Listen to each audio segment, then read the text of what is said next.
ವೀಕ್ಷಕರೇ, HCL ವಾಹಿನಿ ಅರ್ಪಿಸುವ ಸುಶಿಕ್ಷಣ ಕಾರ್ಯಕ್ರಮಕ್ಕೆ ಸ್ವಾಗತ. ನಾನು ಪಲ್ಲವಿ. ಇವತ್ತು ನಮ್ಮೊಟ್ಟಿಗೆ ರಾಜೀವ್ ಇನ್ಸ್ಟಿಟ್ಯೂಟ್ ಆಫ್ ಟೆಕ್ನಾಲಜಿನಲ್ಲಿ ಮೆಕ್ಯಾನಿಕಲ್ ಡಿಪಾರ್ಟ್ಮೆಂಟ್ ನ ಅಸಿಸ್ಟೆಂಟ್ ಪ್ರೊಫೆಸರ್ ಆಗಿರುವಂತಹ ವಿನಯ್ ಅವರು ನಮ್ಮ ಜೊತೆಗಿದ್ದಾರೆ. ಬನ್ನಿ ಅವರನ್ನ ಕಾರ್ಯಕ್ರಮಕ್ಕೆ ಸ್ವಾಗತ ಸರ್.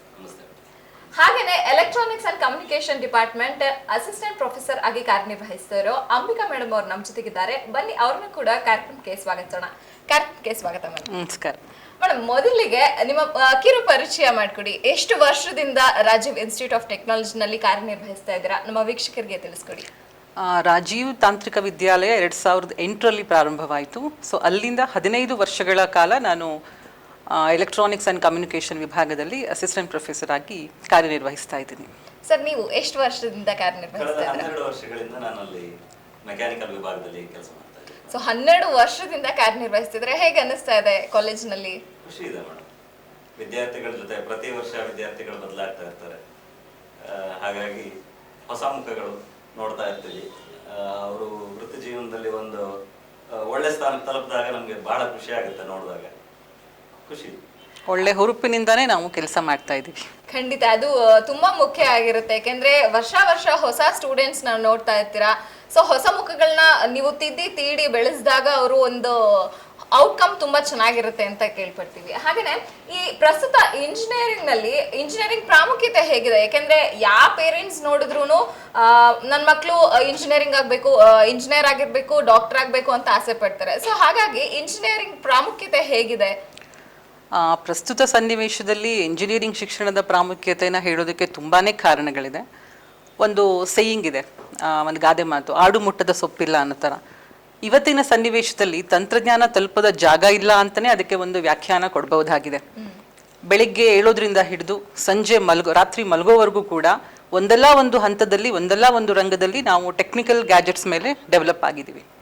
ಅದು ಅಲ್ಲದೆ ನಮ್ಮ ದೇಶ ಇನ್ನೂ ಕೂಡ ಡೆವಲಪಿಂಗ್ ಕಂಟ್ರಿ ಅಂತಲೇ ಆಚೆ ಜಗತ್ತಿಗೆ ಬಿಂಬಿತ ಆಗ್ತಾ ಇದೆ. ಸೊ ಡೆವಲಪಿಂಗ್ ಕಂಟ್ರಿನ ಡೆವಲಪ್ಡ್ ಕಂಟ್ರಿ ಮಾಡೋದು ಕೂಡ ಈ ಟೆಕ್ನಾಲಜಿಕಲ್ ಅಡ್ವಾನ್ಸ್ಮೆಂಟ್ಸೇ. ಈಗ ನೋಡ್ತಿರ್ಬೋದು ನಾವು ಇಸ್ರೋಯಿಂದ ಮಂಗಳಯಾನ, ದೆನ್ ಚಂದ್ರಯಾನ, ಈ ಥರ ಎಲ್ಲ ಮಿಷನ್ಸ್ ನಡೀತಾ ಇದೆ. ಸೊ ಒಂದು ಕ್ಯೂರಿಯಾಸಿಟಿ ಎಲ್ಲರಲ್ಲೂ ಕೂಡ ಮೂಡುತ್ತೆ. ಇದೆಲ್ಲ ಹೇಗೆ ಸಾಧ್ಯ? ಚಂದ್ರನ್ ತಲುಪಬಹುದಾ? ಮಂಗಳ ಗ್ರಹ ತಲುಪಬಹುದಾ? ಇದನ್ನೆಲ್ಲ ತಿಳ್ಕೊಬೇಕು, ಇದ್ರ ಹಿಂದೆ ಇರೋ ಕಾರಣ ತಿಳ್ಕೊಬೇಕು ಅಂತ ಹೇಳಿದರೆ ನಿಜವಾಗ್ಲೂ ತಂತ್ರಜ್ಞಾನದ ಅರಿವು ತುಂಬ ಅತ್ಯಗತ್ಯ. ಜೊತೆಗೆ ಕೇಂದ್ರ ಸರ್ಕಾರದ ಮಹತ್ವಾಕಾಂಕ್ಷಿ ಯೋಜನೆಗಳು ಇತ್ತೀಚೆಗೆ make in India, digital India, ಇವೆಲ್ಲವೂ ಕೂಡ ಪೂರ್ಣ ಪ್ರಮಾಣದಲ್ಲಿ ಸಾಕಾರ ಆಗಬೇಕು ಅಂತ ಹೇಳಿದರೆ ಇಂದಿನ ಯುವ ಪೀಳಿಗೆಗೆ ತಂತ್ರಜ್ಞಾನದ ಅಗತ್ಯ ತುಂಬ ಇದೆ. ಇನ್ನೊಂದು ವಿಶೇಷ ಏನು ಅಂತ ಹೇಳಿದರೆ, ಪ್ರಕೃತಿಯಲ್ಲಿ ತುಂಬ ಘಟನೆಗಳು ನಡೀತಿರುತ್ತೆ. ಆ ಎಲ್ಲ ಘಟನೆಗಳ ತಳಹದಿ ಸೈಂಟಿಫಿಕ್ ವಿಜ್ಞಾನ ಮಾತ್ರ. ಸೊ ಇದನ್ನು ಕೂಲಂಕುಷವಾಗಿ ನಾವು ಗಮನಿಸಬೇಕು ಅಂತ ಹೇಳಿದರೆ ತಾಂತ್ರಿಕ ಶಿಕ್ಷಣದ ಅಗತ್ಯ ತುಂಬ ಇದೆ. In depth knowledge we can gain only through the scientific study of technical education. ಆಮೇಲೆ ಟೆಕ್ನಿಕಲ್ ಎಜುಕೇಷನ್ ಬರೀ ಒಂದು ಡಿಗ್ರಿ ಅಲ್ಲ, it's a combination of a degree with a passion. So ಹಾಗಾಗಿ ಇಂದಿನ ಪ್ರಸ್ತುತ ಸನ್ನಿವೇಶದಲ್ಲಿ ಇಂಜಿನಿಯರಿಂಗ್ ಶಿಕ್ಷಣ ತುಂಬ ಅತ್ಯಗತ್ಯವಾಗಿದೆ. ಸೊ ಇಂಜಿನಿಯರಿಂಗ್ ನಲ್ಲಿ ಹಲವಾರು ಡಿಪಾರ್ಟ್ಮೆಂಟ್ಸ್ ಗಳು ಬರುತ್ತೆ. ಹಾಗೇನೆ ಆ ಕೋರ್ಸ್ ಗಳನ್ನ ಆಯ್ಕೆ ಮಾಡ್ಕೊಬೇಕಾದ್ರೆ ಮಕ್ಕಳು ಯಾವ ಮಾನದಂಡಗಳನ್ನ ಪಾಲಿಸಬೇಕು ಅಂತ ಹೇಳ್ತೀರಾ? ಮಾನದಂಡಗಳು ಅಂತ ಬಂದಾಗ ಈಗ ವಿದ್ಯಾರ್ಥಿ ನಿಮ್ಗೆ ಗೊತ್ತಿದೆ, ಇಂಜಿನಿಯರಿಂಗ್ ಸೇರ್ಕೋಬೇಕು ಅಂತಂದ್ರೆ PUC ನಲ್ಲಿ PCM ಸಬ್ಜೆಕ್ಟ್ ಅಲ್ಲಿ 45% ಇರಬೇಕು, ಅದು ವಿದ್ಯಾರ್ಹತೆ. ಅದರಿಂದ ಆಚೆ ಬಂದು ನೋಡಿದಾಗ ಮಾನದಂಡ ಅಂತ ಏನಿರಲ್ಲ. ಆದ್ರೆ ಸಾಮಾನ್ಯವಾಗಿ ಏನಾಗುತ್ತೆ, ಪೇರೆಂಟ್ಸ್ ಆಗಲಿ ಸ್ಟೂಡೆಂಟ್ಸ್ ಆಗಲಿ ಒಂದು ಮಾರ್ಕೆಟ್ ಟ್ರೆಂಡ್ ಅನ್ನ ನೋಡಕ್ ಹೋಗ್ತಾರೆ. ಲೈಕ್ ಯಾವ್ದು ಬೂಮಲ್ಲಿದೆ ಆ ಒಂದು ಬ್ರಾಂಚ್ಗೆ ಸೇರಿಸೋಣ ಅಥವಾ ಆ ಬ್ರಾಂಚ್ಗೆ ಸೇರೋಣ, ನನ್ನ ಫ್ರೆಂಡ್ ಆ ಕೋರ್ಸ್ ತಗೊಂಡಿದ್ದಾನೆ, ನಾನು ಕೂಡ ಅದನ್ನೇ ತಗೊಳ್ಳೋಣ ಅನ್ನೋ ರೀತಿಯಾದಂತ ಒಂದು ವಾತಾವರಣ ಇರುತ್ತೆ. ಅದನ್ನ ಯಾವ್ದಕ್ಕೆ ಹೋಲಿಕೆ ಮಾಡಬಹುದು ಅಂದ್ರೆ, ನೀವು ನೋಡಿರ್ಬೋದು ಅಗ್ರಿಕಲ್ಚರಲ್ ಕೂಡ ಒಂದು ಟೊಮೊಟೊ ಬೆಳೆ ಇರ್ಬೋದು, ಇವತ್ತ ರೇಟ್ ಜಾಸ್ತಿ ಇದೆ, ಹಾಗಂತ ಹೇಳ್ಬಿಟ್ಟು ಎಲ್ಲಾ ರೈತರು ಅದನ್ನೇ ಹಾಕಿದ್ರೆ ಮುಂದೆ ಏನಾಗುತ್ತೆ? 4 ವರ್ಷ ಕಳೆದ ಮೇಲೆ ಆ ಮಾರ್ಕೆಟ್ ಟ್ರೆಂಡ್ ಏನಿರುತ್ತೆ ಅನ್ನೋದು ಯಾರಿಗೂ ಗೊತ್ತಿರಲ್ಲ. ಹಾಗಾಗಿ ಪ್ಯಾಷನ್ ಇರಬೇಕು. ಮೇಡಮ್ ಆಗ್ಲೇ ಹೇಳ್ದಂಗೆ ಪ್ಯಾಷನ್ ಇದ್ದು ನನಗೆ ಈ ಒಂದು ವಿಭಾಗದಲ್ಲಿ ಕಲಿಯೋದಿದೆ, ನಾನು ಅದರಲ್ಲಿ ಏನಾದ್ರೂ ಒಂದು ಸಾಧನೆ ಮಾಡಬೇಕು ಅಂತಿದ್ದಾಗ ಅದನ್ನ ನೋಡ್ಕೊಂಡು ಯಾವ ಬ್ರಾಂಚ್ ಬೇಕು ಅಂತ ಹೇಳಿ ಸೆಲೆಕ್ಟ್ ಮಾಡಬೇಕಾಗುತ್ತೆ. ಫಾರ್ ಎಕ್ಸಾಂಪಲ್ ಮ್ಯಾಥಮೆಟಿಕ್ಸ್ ಅಲ್ಲಿ ಸ್ಟ್ರಾಂಗ್ ಇದ್ರೆ ಅವರು ಎಲೆಕ್ಟ್ರಾನಿಕ್ಸ್ ಅಂಡ್ ಕಮ್ಯುನಿಕೇಶನ್ ಇರ್ಬೋದು, ಎಲೆಕ್ಟ್ರಿಕಲ್ ಇಂಜಿನಿಯರಿಂಗ್ ಇರ್ಬೋದು, ಮೆಕ್ಯಾನಿಕಲ್, ಸಿವಿಲ್ ಇಂಜಿನಿಯರಿಂಗ್, ಈ ತರದ್ದೆಲ್ಲ ಅವರು ಚೂಸ್ ಮಾಡ್ಕೋಬಹುದು. ಇಲ್ಲ ಸ್ವಲ್ಪ ಮ್ಯಾಥಮೆಟಿಕ್ಸ್ ನನಗೆ ಕಷ್ಟ ಆಗುತ್ತೆ, ನನಗೆ ಪ್ರೋಗ್ರಾಮಿಂಗ್ ಲ್ಯಾಂಗ್ವೇಜ್ ಅಲ್ಲಿ ಇಂಟ್ರೆಸ್ಟ್ ಇದೆ ಅಂತಂದ್ರೆ IT ಬ್ರಾಂಚಸ್ ಅಂತಾನೆ ಹೇಳ್ಬೋದು ನಾವು. ಕಂಪ್ಯೂಟರ್ ಸೈನ್ಸ್, ಇನ್ಫಾರ್ಮೇಶನ್ ಸೈನ್ಸ್, ಈ ತರದ ಕೋರ್ಸ್, ಈಗ ಹೊಸದಾಗಿ ಬಂದಿರುವಂತಹ ಆರ್ಟಿಫಿಷಿಯಲ್ ಇಂಟೆಲಿಜೆನ್ಸ್, ಅದನ್ನೆಲ್ಲ ಅವರು ಚೂಸ್ ಮಾಡ್ಕೋಬಹುದು. ಸೊ ಈ ಟೆಕ್ನಿಕಲ್ ಡಿಪಾರ್ಟ್ಮೆಂಟ್ ಬಗ್ಗೆ ಬಂದ್ರೆ, ಆ ಟೆಕ್ನಿಕಲ್ ಡಿಪಾರ್ಟ್ಮೆಂಟ್ ಅಲ್ಲಿ ಸಿಲೆಬಸ್ ಅಂದ್ರೆ ಒಂದು ಪಠ್ಯಕ್ರಮ ರಚನೆ ಹೇಗಿರುತ್ತೆ ಅಂತ ಹೇಳ್ತೀರಾ? 1998ರಲ್ಲಿ ವಿಶ್ವೇಶ್ವರಯ್ಯ ತಾಂತ್ರಿಕ ವಿಶ್ವವಿದ್ಯಾಲಯ, ಅಂದರೆ ನಾವೇನು VTU ಅಂತ ಕರಿತೀವಿ, ಅದ್ರ ಸ್ಥಾಪನೆ ಆಗುತ್ತೆ. 1998ರಿಂದನೂ ಕೂಡ VTU ತನ್ನ ಸಿಲೆಬಸ್ಸಲ್ಲಿ ತುಂಬ ಬದಲಾವಣೆಗಳನ್ನು ಮಾರ್ಪಾಡು ಮಾಡ್ತಿದೆ. ಯಾಕಂದರೆ ಅದರ ಮೇನ್ ಇಂಟೆನ್ಷನ್ ವಿದ್ಯಾರ್ಥಿಗಳನ್ನು ಇಂಡಸ್ಟ್ರಿ ರೆಡಿ ಮಾಡೋದ್ರ ಕಡೆನೇ ಆಗಿದೆ.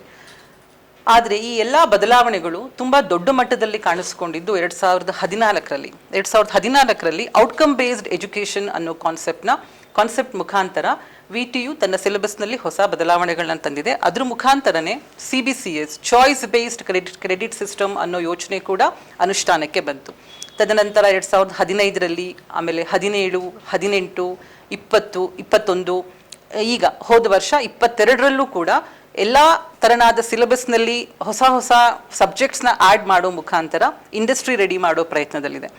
ಇತ್ತೀಚೆಗೆ ಆಗಿರೋ ಹೊಸ ಬದಲಾವಣೆಗಳೇನು ಅಂತ ಹೇಳಿದರೆ, ನಾಟ್ ಓನ್ಲಿ ಟೆಕ್ನಿಕಲ್ ಸಬ್ಜೆಕ್ಟ್ಸ್, ಅದ್ರ ಜೊತೆ foundation courses like innovation and design thinking. ಹೊಸ ಟೆಕ್ನಿಕಲ್ ಫೀಲ್ಡಲ್ಲಿ ನಡಿಬೇಕು ಅಂತ ಹೇಳಿದರೆ ಅದಕ್ಕೆ ಒಂದು ತೆರನಾದ ಕ್ರಿಯೇಟಿವಿಟಿ ಬೇಕು. ಯೋಚನಾ ಲಹರಿನೇ ಬೇರೆ ದಿಕ್ಕಲ್ಲಿ ಹೋಗಬೇಕು. ಸೊ ಇಷ್ಟು ವರ್ಷ ಕ್ರಿಯೇಟಿವಿಟಿ ಅಂದ ತಕ್ಷಣ it's considered as a genetic skill. So ನಮ್ಮ ಫೋರ್ ಫಾದರ್ಸಿಂದ, ಅಪ್ಪ ಅಮ್ಮನಿಂದ ಬಳುವಳಿಯಾಗಿ ಬಂದಿರೋ ಒಂದು ವಿದ್ಯೆ ಅಂತಲೇ ಇಷ್ಟು ದಿನ ಜನಮಾನಸದಲ್ಲಿ ಅದು ಉಳ್ಕೊಂಡಿತ್ತು. ಹಾಗಲ್ಲ, ಅದು creativity is an acquired skill. ಅದನ್ನ ಕೂಡ ಒಂದು ಪಕ್ಕಾ ಟ್ರೈನಿಂಗ್ ತಗೊಳೋದ್ರಿಂದ ಸಾಧಿಸ್ಕೊಳ್ಬಹುದು. ಒಂದು ವಿದ್ಯಾರ್ಥಿ ಹೊಸ ಇನ್ವೆನ್ಷನ್ ಮಾಡೋದಕ್ಕೆ ಏನು ಚಿಂತನೆಗಳು ಬೇಕು ಅದನ್ನೆಲ್ಲ ಈ ಟ್ರೈನಿಂಗ್ ಮುಖಾಂತರ ಗಳಿಸ್ಕೊಬಹುದು ಅನ್ನೋದು ಸಾಬೀತಾಗಿದೆ ಥ್ರೂ ರಿಸರ್ಚ್ ಸ್ಟಡಿ. ಸೊ ಹಾಗಾಗಿ ಮಕ್ಕಳು ಮೊದಲನೇ ವರ್ಷದಿಂದನೇ ಈ ಥರ foundation courses like innovation and design thinking, ಅದ್ರ ಜೊತೆಗೆ ಮಕ್ಕಳ ಮಾನಸಿಕ ಮತ್ತು ದೈಹಿಕ ಬೆಳವಣಿಗೆಗೆ ಸಾಧ್ಯ ಬೇಕಾಗಿರೋ ಅವಶ್ಯಕ ಪೋಷಕಾಂಶಗಳು ಹೇಗೆ ಬ್ಯಾಲೆನ್ಸ್ ಮಾಡೋದು, ಮೆಂಟಲ್ ಹೆಲ್ತ್ ಆ್ಯಂಡ್ ಫಿಸಿಕಲ್ ಹೆಲ್ತನ್ನು ಹೇಗೆ ಬ್ಯಾಲೆನ್ಸ್ ಮಾಡೋದು, ಅದ್ರ ಬಗ್ಗೆ ಅರಿವು, ಅದಕ್ಕೂ ಕೂಡ ಸೈಂಟಿಫಿಕ್ ಫೌಂಡೇಶನ್ ಆಫ್ ಹೆಲ್ತ್ ಅನ್ನೋ ಒಂದು ಕೋರ್ಸ್ನ ಇನ್ಕ್ಲೂಡ್ ಮಾಡಲಾಗಿದೆ. ಹಾಗೆಯೇ ಸೆಕೆಂಡ್ ಇಯರ್ ಸಿಲೆಬಸ್ಸಿಗೆ ಬಂದರೆ ಅಲ್ಲಿ 2 ಹೊಸ ಕೋರ್ಸಸ್ ಇಂಟ್ರೊಡ್ಯೂಸ್ ಆಗಿದೆ. Universal human values. Technical education ಏನೋ ಸಿಗ್ತಾ ಇದೆ, ಕ್ವಾಲಿಟಿ ಎಜುಕೇಷನ್, ಆದರೆ ಅದ್ರ ಜೊತೆಗೆ ಮಕ್ಕಳು ಇತ್ತೀಚಿನ ಯುವ ಪೀಳಿಗೆನ ಗಮನಿಸಿದ್ರೆ ಅವರು ಹ್ಯೂಮನ್ ವ್ಯಾಲ್ಯೂಸ್ ಇಂದ ಡೈವರ್ಟ್ ಆಗಿ ಬೇರೆ ದಿಕ್ಕಲ್ಲಿ ಹೋಗ್ತಾ ಇದ್ದಾರೆ. ಸೊ ಮತ್ತೆ ಅವ್ರನ್ನ ಆ ಟ್ರ್ಯಾಕಿಗೆ ಎಳ್ಕೊಬೇಕು. ಸೊ ಹಾಗಾಗಿ ಯೂನಿವರ್ಸಲ್ ಹ್ಯೂಮನ್ ವ್ಯಾಲ್ಯೂಸ್ ಅನ್ನೋ ಕೋರ್ಸ್ ಇದೆ. ಜೊತೆಗೆ ಬಯಾಲಜಿ ಫಾರ್ ಎಂಜಿನಿಯರ್ಸ್. ಸೊ ಮನುಷ್ಯನ ಜೀವನದ ಅಂಗಾಂಗಗಳು ಹಾಗೂ ಅದನ್ನ ನಾವು ಸರಿ ನೋಡ್ಕೊಂಡಿಲ್ಲ ಅಂದ್ರೆ ಅದರಿಂದ ಆಗಬಹುದಾದ ಅನಾನುಕೂಲಗಳು. ಸೊ ಇದ್ರ ಸಂಪೂರ್ಣ ಮಾಹಿತಿ ಅಂದ್ರೆ ವಿದ್ಯಾರ್ಥಿಗಳ ಸರ್ವಾಂಗೀಣ ಅಭಿವೃದ್ಧಿಗೆ ಏನೇನು ಬೇಕು ಅದನ್ನೆಲ್ಲವೂ ಕೂಡ VTU ತನ್ನ ಪಠ್ಯಕ್ರಮದಲ್ಲಿ ಕಾಲಕ್ಕೆ ಅನುಗುಣವಾಗಿ ಸೇರಿಸ್ಕೊಳ್ತಾ ಬಂದಿದೆ. ಇದ್ರ ಜೊತೆಗೆ ಟೆಕ್ನಿಕಲ್ ಕೋರ್ಸಸ್ ಅಂತ ನಾವು ಯೋಚನೆ ಮಾಡಕ್ ಹೋದ್ರೆ ಇಂಟಿಗ್ರೇಟೆಡ್ ಲ್ಯಾಬ್ಸ್ ಅನ್ನೋ ಹೊಸ ಕಾನ್ಸೆಪ್ಟ್ ಶುರುವಾಗಿದೆ. ಮೊದಲಾದ್ರೆ ಥಿಯರಿ ಇತ್ತು, ಅದಕ್ಕೆ ರಿಲೇಟೆಡ್ ಆಗಿ ಲ್ಯಾಬ್ಸ್ ಇರ್ತಿತ್ತು. ಈಗ ಹಾಗಲ್ಲ, ಥಿಯರಿ ಅದ್ರ ಜೊತೆಗೇನೆ ಏನ್ ಥಿಯರಿಲಿ ಓದ್ತೀವೋ ಅದ್ರ ರಿಲೇಟೆಡ್ ಕಾನ್ಸೆಪ್ಟ್ಸ್ನ ತಕ್ಷಣ ಪ್ರಾಕ್ಟಿಕಲಿ ಡೆಮಾನ್ಸ್ಟ್ರೇಟ್ ಮಾಡಿ ತೋರಿಸೋವಂಥ ಅವಕಾಶಗಳನ್ನ ಸಿಲೆಬಸ್ಸಲ್ಲೇ ಅವರಿಗೆ ಒದಗಿಸಿ ಕೊಡಲಾಗಿದೆ. ಹಾಗೆಯೇ ಮೊದಲನೇ ವರ್ಷದ ವಿದ್ಯಾರ್ಥಿಗಳಿಗೆ SIP ಪ್ರೋಗ್ರಾಮ್ ಅಂತಲೂ ಮಾಡ್ತಾರೆ, ಸ್ಟೂಡೆಂಟ್ ಇಂಡಕ್ಷನ್ ಪ್ರೋಗ್ರಾಮ್ ಅಂತ ಹೇಳಿ. ಇದ್ರ ಮುಖಾಂತರ ಅವರ ಒಕ್ಯಾಬ್ಯುಲರಿ ಸ್ಕಿಲ್ಸ್ ಇರ್ಬೋದು, ಕಮ್ಯುನಿಕೇಷನ್ ಸ್ಕಿಲ್ಸ್ ಇರ್ಬೋದು, ಅಥವಾ ಇನ್ನು ಎಲ್ಲ ತರನಾದ ಸ್ಕಿಲ್ಸ್ ಡೆವಲಪ್ಮೆಂಟ್ಗೆ ತುಂಬಾನೇ ಒತ್ತು ಕೊಟ್ಟು ಈ ಪಠ್ಯಕ್ರಮನ ರೂಪಿಸಲಾಗಿದೆ. ಸೊ ಇದರಿಂದ ವಿದ್ಯಾರ್ಥಿಗಳಿಗೆ ಒಂದು ರಿಸರ್ಚ್ ಹೇಳುತ್ತೆ, ಈ ತರ ಪಠ್ಯಕ್ರಮನ ರಚನೆ ಮಾಡೋದ್ರಿಂದ, ಇದನ್ನ ಮಕ್ಕಳು ಅಭ್ಯಾಸ ಮಾಡೋದ್ರಿಂದ ಅವರ ಸರ್ವಾಂಗೀಣ ಅಭಿವೃದ್ಧಿ ಸಾಧ್ಯ ಆಗಿದೆ ಅನ್ನೋದ ತುಂಬಾ ರಿಸರ್ಚ್ಗಳು ಸಾರಿ ಹೇಳ್ತಾ ಇದೆ. ಸೊ ಹಾಗಾಗಿ ಇದರಿಂದ ತುಂಬಾನೇ ಉಪಯೋಗ ಇದೆ ವಿದ್ಯಾರ್ಥಿಗಳಿಗೆ. ಓಕೆ, ಈ Rajiv institute of technology college ಬೆಳೆದು ಬಂದ ದಾರಿ ಬಗ್ಗೆ ತಿಳಿಸ್ಕೊಡಿ. ಹಾಸನದ ವೈದ್ಯಕೀಯ ಕ್ಷೇತ್ರದಲ್ಲಿ ಡಾಕ್ಟರ್ ವಿ ರಾಜೀವ್ ಅವರದ್ದು ತುಂಬ ಹೆಸರುವಾಸಿಯಾದ ಹೆಸರು. ಅವರು ಮಕ್ಕಳ ವೈದ್ಯಕೀಯ ಕ್ಷೇತ್ರದಲ್ಲಿ ತುಂಬ ಹೆಸರು ಮಾಡಿದ್ದಾರೆ. ಸೊ ಅವರ ಕಲ್ಪನೆಯ ಕೂಸು ರಾಜೀವ್ ಎಜುಕೇಷನ್ ಟ್ರಸ್ಟ್. ಇದು 1998ರಲ್ಲಿ ಸ್ಥಾಪಿತವಾಯಿತು. ಸೊ ಇದರ ನೆರಳಲ್ಲಿ ತುಂಬ ಶಿಕ್ಷಣ ಸಂಸ್ಥೆಗಳು ತಲೆ ಎತ್ತಿದವು. Rajeev nursing home, then Rajeev nursing college, Rajeev B.Ed college, ಹೀಗೆ ಹಲವಾರು ಅಂಗಸಂಸ್ಥೆಗಳು ಇದರ ನೆರಳಲ್ಲಿ ಅರಳಿ ನಿಂತಿದೆ. 2008ರಲ್ಲಿ ರಾಜೀವ್ ಇನ್ಸ್ಟಿಟ್ಯೂಟ್ ಆಫ್ ಟೆಕ್ನಾಲಜಿ ಪ್ರಾರಂಭ ಆಯಿತು. ಸೊ ಮೊದಲಿಗೆ ಇದು ಪ್ರಾರಂಭವಾದಾಗ 4 BE ಕೋರ್ಸಸ್ ಇತ್ತು. Electronics and communication, electrical and electronics, computer science and information science, engineering. And ಈ ಎಲ್ಲ ಕೋರ್ಸ್ಗಳಲ್ಲೂ ಕೂಡ student intake it was 60. So 240 ವಿದ್ಯಾರ್ಥಿ ಸಮೂಹದೊಂದಿಗೆ ನಮ್ಮ ರಾಜೀವ್ ತಾಂತ್ರಿಕ ವಿದ್ಯಾಲಯವು ಇದುವರೆಗೂ ಬೆಳೆದು ಬಂತು. ಒಟ್ಟು 15 ವಸಂತಗಳನ್ನು ಇದು ಪೂರೈಸಿದೆ, ಹಾಗೆ ಹೆಮ್ಮರವಾಗಿ ಬೆಳೀತಾ ಬರ್ತಾ ಇದೆ. ಮೊದಲಿಗೆ 2008ರಲ್ಲಿ ಕಾಲೇಜ್ ಶುರುವಾದಾಗ ಡಾಕ್ಟರ್ ಜನಾರ್ದನ್ ಅಯ್ಯಂಗಾರ್ ರವರು ಪ್ರಥಮ ಪ್ರಾಂಶುಪಾಲರಾಗಿ ಕಾರ್ಯನಿರ್ವಹಿಸಿದ್ರು. ನಂತರ ಡಾಕ್ಟರ್ ಕೆ ಜಿ ಚಂದ್ರಶೇಖರ್ ಅವರು ಹಾಗೂ ಡಾಕ್ಟರ್ AN ರಾಮಕೃಷ್ಣ ರವರು ಕಾಲೇಜಿನ ಏಳಿಗೆಯಲ್ಲಿ ತುಂಬ ಪ್ರಮುಖ ಪಾತ್ರ ವಹಿಸಿದ್ದಾರೆ. ಈಗ ನಮ್ಮ ಕಾಲೇಜಿನ ನೇತೃತ್ವವನ್ನು ಡಾಕ್ಟರ್ ಮಹೇಶ್ PK ಅವರು ವಹಿಸಿದ್ದಾರೆ. 2019ರಲ್ಲಿ ಡಾಕ್ಟರ್ ರಾಜೀವ್ ಅವರ ಅಕಾಲಿಕ ಮರಣದ ನಂತರ ಡಾಕ್ಟರ್ ರಚನಾ ರಾಜೀವ್ ಅವರು ಇದರ ಅಧ್ಯಕ್ಷರಾಗಿದ್ದಾರೆ, ಹಾಗೂ ಕಾರ್ಯದರ್ಶಿಯಾಗಿ ಡಾಕ್ಟರ್ ರತ್ನಾ ರಾಜೀವ್ ಅವರು ಹಾಗೂ ವೈಸ್ ಪ್ರೆಸಿಡೆಂಟ್ ಆಗಿ ಡಾಕ್ಟರ್ ರಂಜಿತ್ ರಾಜೀವ್ ಅವರು ತುಂಬ ಪ್ರೋತ್ಸಾಹ ಹಾಗೂ ನಮ್ಮ ಕಾಲೇಜಿನ ಬೆನ್ನೆಲುಬಾಗಿ ನಿಂತಿದ್ದಾರೆ. ಹಾಗೇನೆ ಇದರೆಲ್ಲ ಫಲ ಅನ್ನೋ ರೀತಿಯಾಗಿ ನಮ್ಮ ಕಾಲೇಜಿಂದ ಇತ್ತೀಚಿನ ವರ್ಷಗಳಲ್ಲಿ ಗಮನಿಸೋದಾದರೆ 3 VTU ರ್ಯಾಂಕ್ ಕೂಡ ನಮ್ಮ ಕಾಲೇಜಿಗೆ ಒಲಿದು ಬಂದಿದೆ. ಇದನ್ನೆಲ್ಲ ನೋಡಿದ್ರೆ ನಮ್ಮ ಕಾಲೇಜು ತುಂಬಾ ಎತ್ತರಕ್ಕೆ ಏರ್ತಾ ಇದ್ದಾರೆ, ತುಂಬಾ ಸಾಬೀತಾಗ್ತಿದೆ. ಬಟ್ ಇನ್ನೊಂದು ಒಳ್ಳೆ ತುಂಬಾ ಖುಷಿ ಪಡೆಯೋ ವಿಚಾರ, ಈಗ ಮಧ್ಯಾಹ್ನ ತಾನೇ VTU ವೆಬ್ಸೈಟ್ ಅಲ್ಲಿ ಪಬ್ಲಿಷ್ ಆಗಿರೋದೇನು ಅಂತ ಹೇಳಿದ್ರೆ, ವಿನಯ್ ಸರ್ ಅವರು ಕಲಿಸಿರೋ ಹುಡುಗ ಮೆಕ್ಯಾನಿಕಲ್ ಇಂಜಿನಿಯರಿಂಗ್ ವಿಭಾಗದ ವಿದ್ಯಾರ್ಥಿ ಅನೂಪ್ ಪುಡೇಸೇನ್ 2ನೇ ರ್ಯಾಂಕ್ VTU ಮೆಕ್ಯಾನಿಕಲ್ ಇಂಜಿನಿಯರಿಂಗ್ ವಿಭಾಗದಲ್ಲಿ 2ನೇ ರ್ಯಾಂಕ್ ಪಡೆದು ನಮ್ಮ ಕಾಲೇಜಿಗೆ ದೊಡ್ಡ ಕೀರ್ತಿನೇ ತಂದಿದ್ದಾನೆ ಅಂತ ಹೇಳ್ಬೋದು. ನಮಗೆಲ್ಲ ತುಂಬಾ ಹೆಮ್ಮೆ ಆಗ್ತಿದೆ ಆ ವಿಷಯದ ಬಗ್ಗೆ. ಖಂಡಿತ ತುಂಬಾನೇ ಖುಷಿಯಾದ ವಿಚಾರ ಹೇಳಿದ್ರಿ. ಮಾತುಕತೆ ಮುಂದುವರ್ಸೋಣ ವೀಕ್ಷಕರೇ, ಒಂದು ಚಿಕ್ಕ ವಿರಾಮದ ನಂತರ.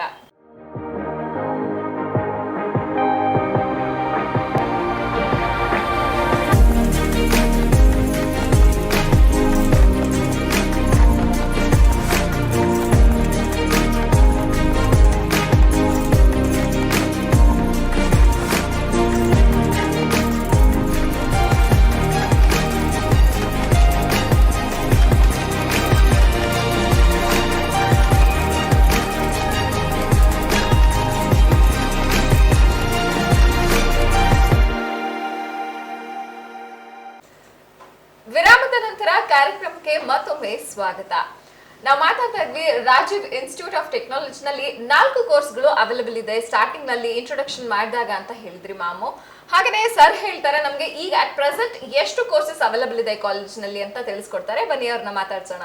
ಸರ್, ರಾಜೀವ್ ಇನ್ಸ್ಟಿಟ್ಯೂಟ್ ಆಫ್ ಟೆಕ್ನಾಲಜಿನಲ್ಲಿ ಯಾವೆಲ್ಲ ರೀತಿಯ ಕೋರ್ಸ್ಗಳು ಅವೈಲೇಬಲ್ ಇದೆ ಮತ್ತೆ ಅದಕ್ಕೆ ಅಡ್ಮಿಷನ್ ಪ್ರೋಸೆಸ್ ಹೇಗೆ ತಿಳಿಸ್ಕೊಡಿ ಸರ್. ರಾಜೀವ್ ಇಂಜಿನಿಯರಿಂಗ್ ಕಾಲೇಜಲ್ಲಿ ಪ್ರಸ್ತುತವಾಗಿ 8 ಕೋರ್ಸ್ಗಳು, 8 UG ಕೋರ್ಸ್ ಹಾಗೂ 2 PG ಕೋರ್ಸ್ ಅವೈಲೇಬಲ್ ಇದೆ. Post graduation under graduation course. Madam ಹೇಳಿದಾಗೆ 2008ರಲ್ಲಿ ಶುರುವಾದಾಗ computer science and engineering, information science and engineering, electrical engineering ಮತ್ತು ಎಲೆಕ್ಟ್ರಾನಿಕ್ಸ್ ಇಂಜಿನಿಯರಿಂಗ್ 4 ಕೋರ್ಸ್ಗಳು 68ಗಿಂತ ಸ್ಟಾರ್ಟ್ ಆಯಿತು. ಅದಾದ ನಂತರದ ವರ್ಷದಲ್ಲಿ 2009ರಲ್ಲಿ ಮೆಕ್ಯಾನಿಕಲ್ ಇಂಜಿನಿಯರಿಂಗ್ ವಿಭಾಗ ಶುರುವಾಯಿತು. 2010ರಲ್ಲಿ ಸಿವಿಲ್ ಇಂಜಿನಿಯರಿಂಗ್ ವಿಭಾಗ ಶುರುವಾಯಿತು.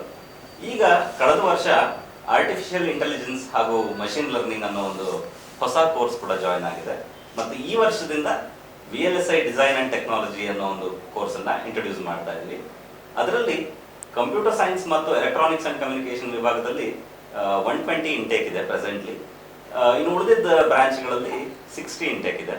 ಇನ್ನೊಂದು ಏನು ಮಾಹಿತಿ ಅಂತ ಹೇಳಿದ್ರೆ, 60 ಇಂಟೇಕ್ ಪ್ರತಿಯೊಂದು ಡಿಪಾರ್ಟ್ಮೆಂಟಲ್ಲೂ ಕೂಡ 60 ಇಂಟೇಕ್ ಇದೆ. ಇದ್ರ ಜೊತೆಗೆ ಕರ್ನಾಟಕ ಗವರ್ಮೆಂಟು 3 SNQ ಕೋಟಾ ಅಂತ ಹೇಳಿ ಸಪ್ರೇಟ್ ಆಗಿ ಪ್ರೊವೈಡ್ ಮಾಡ್ತಿದೆ, ಸೂಪರ್ ನ್ಯೂಮರರಿ ಕೋಟಾ. ಈ ಸೂಪರ್ ನ್ಯೂಮರರಿ ಕೋಟಾ ಯಾರಿಗೆ ಉಪಯೋಗ ಆಗುತ್ತೆ ಅಂತ ಹೇಳಿದ್ರೆ, ಆರ್ಥಿಕವಾಗಿ ಹಿಂದುಳಿದ ಮಕ್ಕಳು ಆದರೆ ಅವರು ಪ್ರತಿಭಾವಂತರಾಗಿರ್ತಾರೆ, ಅವ್ರಿಗೆ ಡೊನೇಷನ್ ಸೀಟ್ ಕೊಟ್ಟು ಪ್ರತಿಷ್ಠಿತ ಕಾಲೇಜುಗಳಿಗೆ ಹೋಗೋ ಅವಕಾಶ ಸಿಗದಲೇ ಇರಬಹುದು. ಅಂಥ ವಿದ್ಯಾರ್ಥಿಗಳಿಗೋಸ್ಕರನೇ ಈ ತೀರಾ ಕೆಲ ವರ್ಷಗಳಿಂದ ಈಚೆಗೆ ಸುಮಾರು 7-8 ವರ್ಷಗಳಿಂದ ಈಚೆಗೆ ಸೂಪರ್ ನ್ಯೂಮರರಿ ಕೋಟಾ ಅನ್ನೋ ಹೊಸ ಕಾನ್ಸೆಪ್ಟ್ ಕೂಡ ಇಂಟ್ರೊಡ್ಯೂಸ್ ಆಗಿದೆ. ಇದರ ಉಪಯೋಗವನ್ನು ಆರ್ಥಿಕವಾಗಿ ಹಿಂದುಳಿದ ಪ್ರತಿಭಾವಂತ ಮಕ್ಕಳು ತಗೊಬೋದಾಗಿದೆ. ಖಂಡಿತ ಒಂದು ಒಳ್ಳೆ ಇನಿಷಿಯೇಟಿವ್ ತಗೊಂಡಿದ್ದೀರಾ ಅಂತ ಹೇಳ್ಬಹುದು. ಹಾಗೇನೆ ಸರ್ ಹೇಳ್ತಾ ಇದ್ರು ಹೊಸ ಕೋರ್ಸ್ಗಳು ಇಂಟ್ರೊಡ್ಯೂಸ್ ಮಾಡಿದ್ದಾರೆ ಅಂತ. ಸೊ ಆ ಹೊಸ ಕೋರ್ಸ್ಗಳಿಗೆ ಹೇಗಿದೆ ಸರ್ ಸ್ಕೋಪ್? ತುಂಬಾ ಚೆನ್ನಾಗಿದೆ ಮೇಡಮ್. ಆರ್ಟಿಫಿಷಿಯಲ್ ಇಂಟೆಲಿಜೆನ್ಸ್ ಅಂದ್ರೆ ಈಗೆಲ್ಲ ಗೊತ್ತಿರಬಹುದು. ನೀವು ಯಾವುದೋ ಒಂದು ವೆಬ್ಸೈಟ್ ಅಲ್ಲಿ ಏನೋ ಒಂದು ಸರ್ಚ್, ನೀವು ಏನೋ ಒಂದು ವರ್ಡ್ ನ ಸರ್ಚ್ ಮಾಡಿದ್ರೆ, ನೀವು ಬೇರೆ ಯಾವುದೋ ಒಂದು ಆಪ್ ಅಥವಾ ಇನ್ನೊಂದನ್ನ ಏನೋ ಸರ್ಚ್ ಮಾಡ್ಬೇಕಾದ್ರೆ ಅಡ್ವರ್ಟೈಸ್ಮೆಂಟ್ಸ್ ಬರ್ತಾ ಇರುತ್ತೆ. ಅದೆಲ್ಲ ಆರ್ಟಿಫಿಷಿಯಲ್ ಇಂಟೆಲಿಜೆನ್ಸ್ ಮುಖಾಂತರನೇ ಆಗ್ತಾ ಇರುವಂತದ್ದು. ಸೊ ಇದೆಲ್ಲ ಹೊಸ ಕೋರ್ಸಸ್. ಈ ಹಳೆ ಕೋರ್ಸಸ್ ಅಂತಂದ್ರೆ ಕೋರ್ ಇಂಜಿನಿಯರಿಂಗ್ ಕೋರ್ಸಸ್ ಅಂತ ಹೇಳ್ತೀವಿ ಸಾಮಾನ್ಯವಾಗಿ ನಾವು.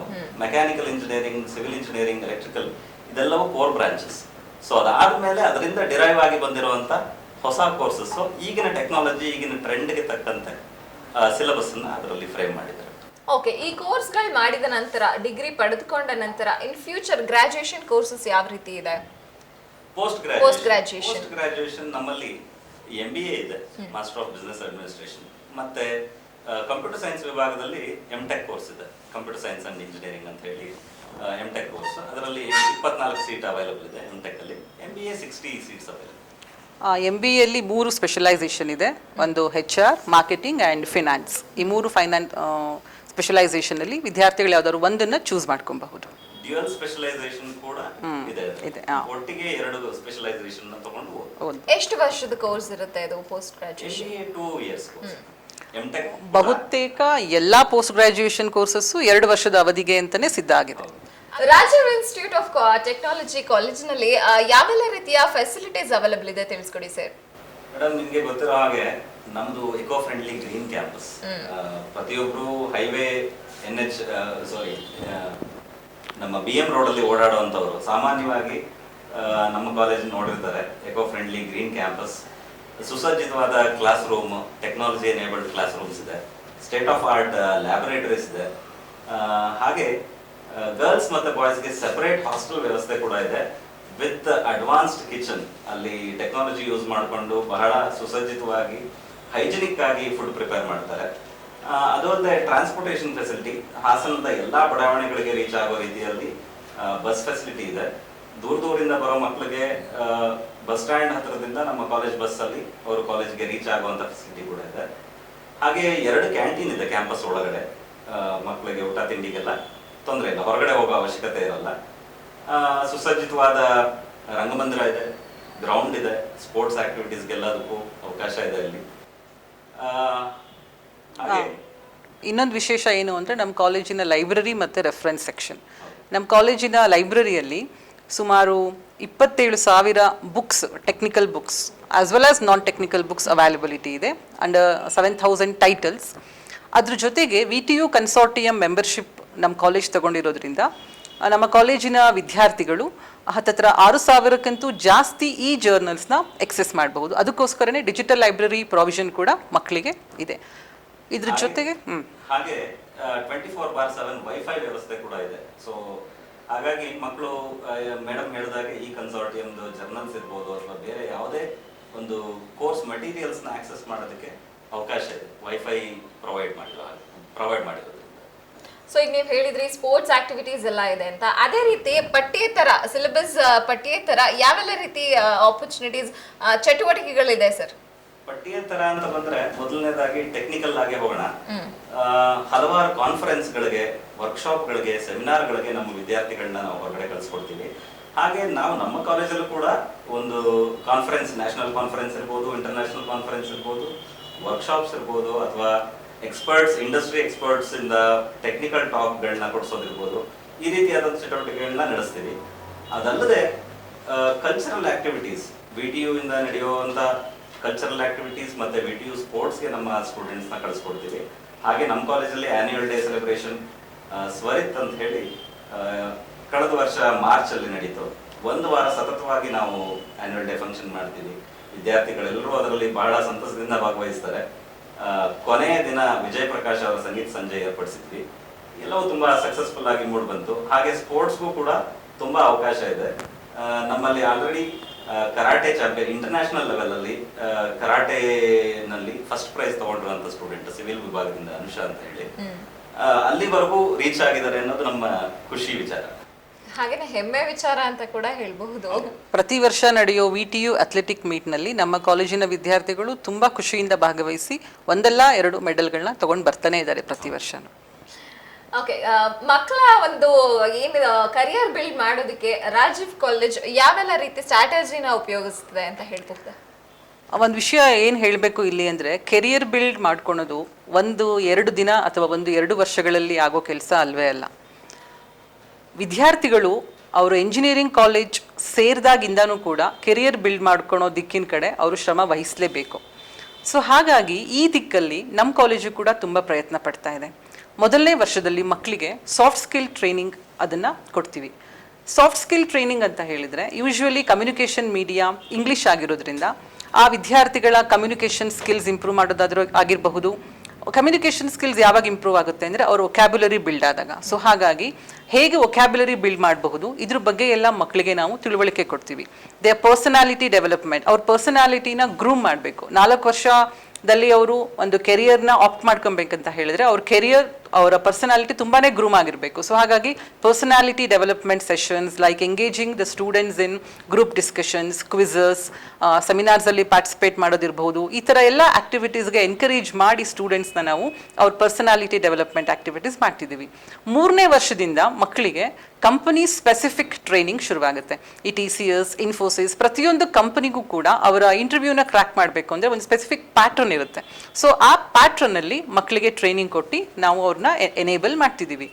ಅದೇ ರೀತಿ ಎಲ್ಲ ಮಕ್ಕಳು ಕೂಡ ಅವರ 4 ವರ್ಷ ಮುಗಿದ ಮೇಲೆ ಕೆಲಸಕ್ಕೆ ಹೋಗ್ತಾರೆ ಅಂತ ಏನಿಲ್ಲ. ತುಂಬ ಮಕ್ಕಳಿಗೆ ಅಥವಾ ಒಂದು ವರ್ಗದ ಮಕ್ಕಳಿಗೆ ಮುಂದೆ ಅವರ ಹೈಯರ್ ಎಜುಕೇಷನ್ ಮಾಡಬೇಕು ಅನ್ನೋ ಆಸಕ್ತಿ ಇರುತ್ತೆ. ಹಾಗಾಗಿ ಹೈಯರ್ ಎಜುಕೇಷನ್ ಆಸ್ಪೆಕ್ಟ್ಸ್ ಬಗ್ಗೆ ಕೂಡ ಎಕ್ಸ್ಪರ್ಟ್ ಸ್ಟಾಕ್ನ ನಾವು ಕಾಲಕಾಲಕ್ಕೆ ಏರ್ಪಡಿಸ್ತಾ ಇರ್ತೀವಿ. ಆಮೇಲೆ ಇನ್ನೊಂದು ವರ್ಗದ ಮಕ್ಕಳಿಗೆ ಅವರ ಎಜುಕೇಷನ್ನ, ಅವರ ಪೋಸ್ಟ್ ಗ್ರ್ಯಾಜುಯೇಷನ್ ಸ್ಟಡೀಸ್ನ ಫಾರಿನ್ ಯೂನಿವರ್ಸಿಟಿಲಿ ಮಾಡಬೇಕು ಅನ್ನೋ ಆಸಕ್ತಿ ಇರುತ್ತೆ. ಸೊ ಅವರ ಆಸಕ್ತಿನ ತಣಿಸೋಕ್ಕೋಸ್ಕರ ಅಗೇನ್ ಫ್ರಮ್ ದ ಎಕ್ಸ್ಪರ್ಟ್ಸ್ ನಾವು ಕಾರ್ಯಾಗಾರಗಳನ್ನು ಏರ್ಪಡಿಸ್ಬಿಟ್ಟು ಫಾರಿನ್ ಯೂನಿವರ್ಸಿಟಿಲಿ ಸಿಗೋ ಕೋರ್ಸ್ಗಳ ಬಗ್ಗೆ ಮಾಹಿತಿ, ಅಲ್ಲಿ ಖರ್ಚು ವೆಚ್ಚಗಳ ಬಗ್ಗೆ ಮಾಹಿತಿ ಎಲ್ಲನೂ ಕೂಡ ವಿದ್ಯಾರ್ಥಿಗಳ ಜೊತೆ ನಾವು ಶೇರ್ ಮಾಡ್ಕೊತೀವಿ. ಇದ್ರ ಜೊತೆ ಸ್ವಲ್ಪ ಜನ ವಿದ್ಯಾರ್ಥಿಗಳು IAS ಅಥವಾ KAS ಆಕಾಂಕ್ಷಿಗಳು ಕೂಡ ಆಗಿರ್ತಾರೆ. ಅವ್ರಿಗೂ ಕೂಡ ಸರಿಯಾದ ಮಾರ್ಗದರ್ಶನ ನಾವು ಕೊಡೋದಕ್ಕೆ ತುಂಬ ಹಲವಾರು ಕಾರ್ಯಕ್ರಮಗಳನ್ನು ಸತತವಾಗಿ ನಾವು ಇತ್ತೀಚಿನ ವರ್ಷಗಳಲ್ಲಿ ಏರ್ಪಡಿಸ್ಕೊಳ್ತಾ ಬಂದಿದ್ದೀವಿ. ಸೊ ಇಂಡಸ್ಟ್ರಿ ರೆಡಿ ಆಗೋದಕ್ಕೆ ಮಕ್ಕಳ ಸಿದ್ಧತೆ ಹೇಗಿದೆ ತಿಳಿಸ್ಕೊಳ್ಳಿ ಸರ್. ಇಂಡಸ್ಟ್ರಿ ರೆಡಿ ಅಂತ ಬಂದಾಗ ಈಗ VTU ಹೊಸದಾಗಿ ಏನು ಸಿಲೆಬಸ್ ಫ್ರೇಮ್ ಮಾಡ್ತಾ ಇದೆ, ಈ ಚಾಯ್ಸ್ ಬೇಸ್ಡ್ ಕ್ರೆಡಿಟ್ ಸಿಸ್ಟಮ್ ಅಂತ ಏನು ಮೇಡಮ್ ಹೇಳಿದ್ರು, ಆ ಸಿಲೆಬಸ್ ಫ್ರೇಮ್ ಮಾಡೋ ಹಂತದಲ್ಲೇನೆ ಇಂಡಸ್ಟ್ರಿ ಎಕ್ಸ್ಪರ್ಟ್ಸ್ ಜೊತೆ ಇಂಟರಾಕ್ಷನ್ ಮಾಡಿಕೊಂಡು ಆ ಸಿಲೆಬಸ್ನ ಫ್ರೇಮ್ ಮಾಡಿದ್ದಾರೆ. ಸೊ ಅದೇ ದಿಕ್ಕಿನಲ್ಲಿ ನಮ್ಮ ಕಾಲೇಜಲ್ಲೂ ಕೂಡ ವಿದ್ಯಾರ್ಥಿಗಳು ಇಂಡಸ್ಟ್ರಿ ರೆಡಿ ಆಗೋದಕ್ಕೆ ಏನು ಅವಶ್ಯಕತೆ ಇದೆ ಅಂತ ಹೇಳಿ ಒಂದಷ್ಟು ಕೋರ್ಸ್ಗಳನ್ನು ಇಂಟ್ರೊಡ್ಯೂಸ್ ಮಾಡಿದ್ವಿ. ಎಕ್ಸಾಂಪಲ್ ಹೇಳಬೇಕು ಅಂತಂದರೆ ಆಗ್ಮೆಂಟೆಡ್ ರಿಯಾಲಿಟಿ, ವರ್ಚುವಲ್ ರಿಯಾಲಿಟಿ ಅಂತ ಹೇಳಿ ಒಂದು ಹೊಸ ಟೆಕ್ನಾಲಜಿ. ಏನಂತಂದರೆ ನೀವು ಇದ್ದ ಜಾಗದಲ್ಲಿ ಬೇರೆ ಏನೇ ನೋಡಬೇಕು ಅಂತಂದ್ರೂ ಅದನ್ನ ಒಂದು ಮೊಬೈಲಲ್ಲೇ ನೀವು ನೋಡೋ ಅಂದರೆ ಕ್ರಿಯೇಟ್ ಮಾಡ್ಬೋದು. ಫಾರ್ ಎಕ್ಸಾಂಪಲ್ ನೀವು ಯಾವುದೋ ಒಂದು ಶಾಪಿಂಗ್ ವೆಬ್ಸೈಟಲ್ಲಿ ಯಾವುದೋ ಒಂದು ಪ್ರಾಡಕ್ಟ್, ರೆಫ್ರಿಜರೇಟರ್ ಏನೋ ಒಂದು ತಗೋಬೇಕು ಅಂತಂದ್ರೆ ನಿಮ್ಮ ಸ್ಪೇಸ್ ಅಲ್ಲಿ ಅದನ್ನ ಇಟ್ಟರೆ ಯಾವ ರೀತಿ ಕಾಣುತ್ತೆ ಅಂತ ಹೇಗೆ ಅಕಾಮಡೇಟ್ ಗೊತ್ತಾಗುತ್ತೆ, ಮೊಬೈಲಲ್ಲೇ ನೋಡ್ಬೋದು. ಅದೆಲ್ಲ ಸಾಧ್ಯ ಆಗಿರೋದು AR/VR ಇಂದ, ಆಗ್ಮೆಂಟೆಡ್ ರಿಯಾಲಿಟಿಯಿಂದ ಸಾಧ್ಯ ಆಗಿದೆ. ಹಾಗೆ ಕೆಲವೊಂದು ಲ್ಯಾಬೊರೇಟರಿ ಸೆಟಪ್ ಮಾಡಬೇಕು ಅಂತಂದ್ರೆ ಲಕ್ಷಾಂತರ ರೂಪಾಯಿ, ಕೋಟ್ಯಾಂತರ ರೂಪಾಯಿ ಖರ್ಚಾಗುವಂತ ಸಂದರ್ಭ ಇದೆ. ಸೊ ಅದನ್ನ ನಾವು ವರ್ಚುವಲ್ ರಿಯಾಲಿಟಿ ಮೂಲಕ, ಅಂದ್ರೆ ಯಾವುದೇ ರೀತಿಯಾದಂಥ ಫಿಸಿಕಲ್ ಸೆಟಪ್ ಇಲ್ಲದೇನೆ ಅದನ್ನ ವರ್ಚುವಲಿ ಕ್ರಿಯೇಟ್ ಮಾಡಿ ಅದರಿಂದ ನಾವು ಸ್ಟೂಡೆಂಟ್ಸ್ಗೆ ಟ್ರೈನ್ ಮಾಡ್ಬೋದು. ಸೊ ಈ ಒಂದು ಸೆಟಪ್ ಕರ್ನಾಟಕದಲ್ಲಿ 4 ಕಾಲೇಜ್ಗಳಲ್ಲಿರೋದು, ಅದರಲ್ಲಿ ನಮ್ಮ ಕಾಲೇಜ್ ಕೂಡ ಒಂದು ಅಂತ ಹೇಳೋದಕ್ಕೆ ತುಂಬಾ ಹೆಮ್ಮೆ ವಿಚಾರ. ಹಾಗೆ ಮೆಕ್ಯಾನಿಕಲ್ ಮತ್ತೆ ಸಿವಿಲ್ ಇಂಜಿನಿಯರಿಂಗ್ ವಿಭಾಗದವರಿಗೆ 3D ಪ್ರಿಂಟಿಂಗ್ ಅನ್ನೋ ಟೆಕ್ನಾಲಜಿನ ಇಂಟ್ರೊಡ್ಯೂಸ್ ಮಾಡಿದ್ದೀವಿ. 3D ಪ್ರಿಂಟಿಂಗ್ ಮಷೀನ್ಸ್ ಅನ್ನ ತರಿಸಿದ್ದೀವಿ. ಸೊ ನಿಮ್ಗೆ ಗೊತ್ತಿರ್ಬೋದು, ಇತ್ತೀಚೆಗೆ ಬೆಂಗಳೂರಲ್ಲಿ ಕೇವಲ 24 ಗಂಟೆಯಲ್ಲಿ ಒಂದು ಪೋಸ್ಟ್ ಆಫೀಸ್ನ ಬಿಲ್ಡ್ ಮಾಡ್ತಾರೆ, ಒಂದು ಬಿಲ್ಡಿಂಗ್ ನ ಕನ್ಸ್ಟ್ರಕ್ಟ್ ಮಾಡ್ತಾರೆ. ಅಷ್ಟು ಅಡ್ವಾನ್ಸ್ಮೆಂಟ್ ನಡೀತಾ ಇದೆ. ಯಾವುದೇ ಒಂದು ಪ್ರಾಡಕ್ಟ್ ಇರ್ಬೋದು ಅಥವಾ ಬಿಲ್ಡಿಂಗ್ಸ್ ಇರ್ಬೋದು, 3D ಪ್ರಿಂಟರ್ ಯೂಸ್ ಮಾಡಿಕೊಂಡು ಈಗ ಕನ್ಸ್ಟ್ರಕ್ಷನ್ ಮಾಡ್ಬೋದು ಅಥವಾ ಫ್ಯಾಬ್ರಿಕೇಟ್ ಮಾಡ್ಬೋದು. ಸೊ ಆ ವಿಚಾರದಲ್ಲೂ ಕೂಡ ನಾವು ಸ್ಟೂಡೆಂಟ್ಸ್ಗೆ ಟ್ರೈನ್ ಅಪ್ ಮಾಡ್ತಾ ಇದ್ದೀವಿ. ಹಾಗೆ ಲ್ಯಾಬ್ ವ್ಯೂ ಅಂತ ಹೇಳಿ ಎಲೆಕ್ಟ್ರಾನಿಕ್ಸ್ ಮತ್ತು ಎಲೆಕ್ಟ್ರಿಕಲ್ ವಿಭಾಗದ ಸ್ಟೂಡೆಂಟ್ಸ್ಗಳಿಗೆ ಕೂಡ ಹೆಲ್ಪ್ ಆಗೋ ರೀತಿಯಲ್ಲಿ ಅದು ಒಂದು ಕೋರ್ಸ್ ಕೂಡ ನಮ್ಮಲ್ಲಿ ಒಂದು ಲ್ಯಾಬ್ ಸೆಟಪ್ ಅನ್ನೇ ಮಾಡಿದ್ದೀವಿ. ಸೊ ಅದಲ್ಲದೆ ವಿಮೆನ್ ಎಂಪವರ್ಮೆಂಟ್ ಸೆಲ್ ಅಂತ ಹೇಳಿ ಕೂಡ ಒಂದು ಇದೆ. ಅದು ಒಂದು CSR ಆಕ್ಟಿವಿಟಿ. ಸದ್ಯಕ್ಕೆ ಕ್ಯಾಪ್ ಜೆಮಿನಿ ಅವರು ಅದನ್ನು ನಡೆಸ್ತಾ ಇದ್ದಾರೆ. ಹಿಂದೆ ಹನಿವೆಲ್ ಮತ್ತು DXL ಟೆಕ್ನಾಲಜಿಯವರು ಹೆಣ್ಣು ಮಕ್ಕಳ ವಿದ್ಯಾರ್ಥಿನಿಯರ ಕೆರಿಯರ್ ಆಪರ್ಚುನಿಟಿಗೋಸ್ಕರ ವುಮೆನ್ ಎಂಪವರ್ಮೆಂಟ್ ಸೆಲ್ನ ಎಸ್ಟಾಬ್ಲಿಷ್ ಮಾಡಿ ಆ ಹೆಣ್ಮಕ್ಳಿಗೆ ಟ್ರೈನಿಂಗ್ ಕೊಟ್ಟು 100% ಜಾಬ್ ಆಪರ್ಚುನಿಟಿ ಅಥವಾ ಅಶ್ಯೂರೆನ್ಸ್ನ ಕೊಟ್ಟಿದ್ದಾರೆ.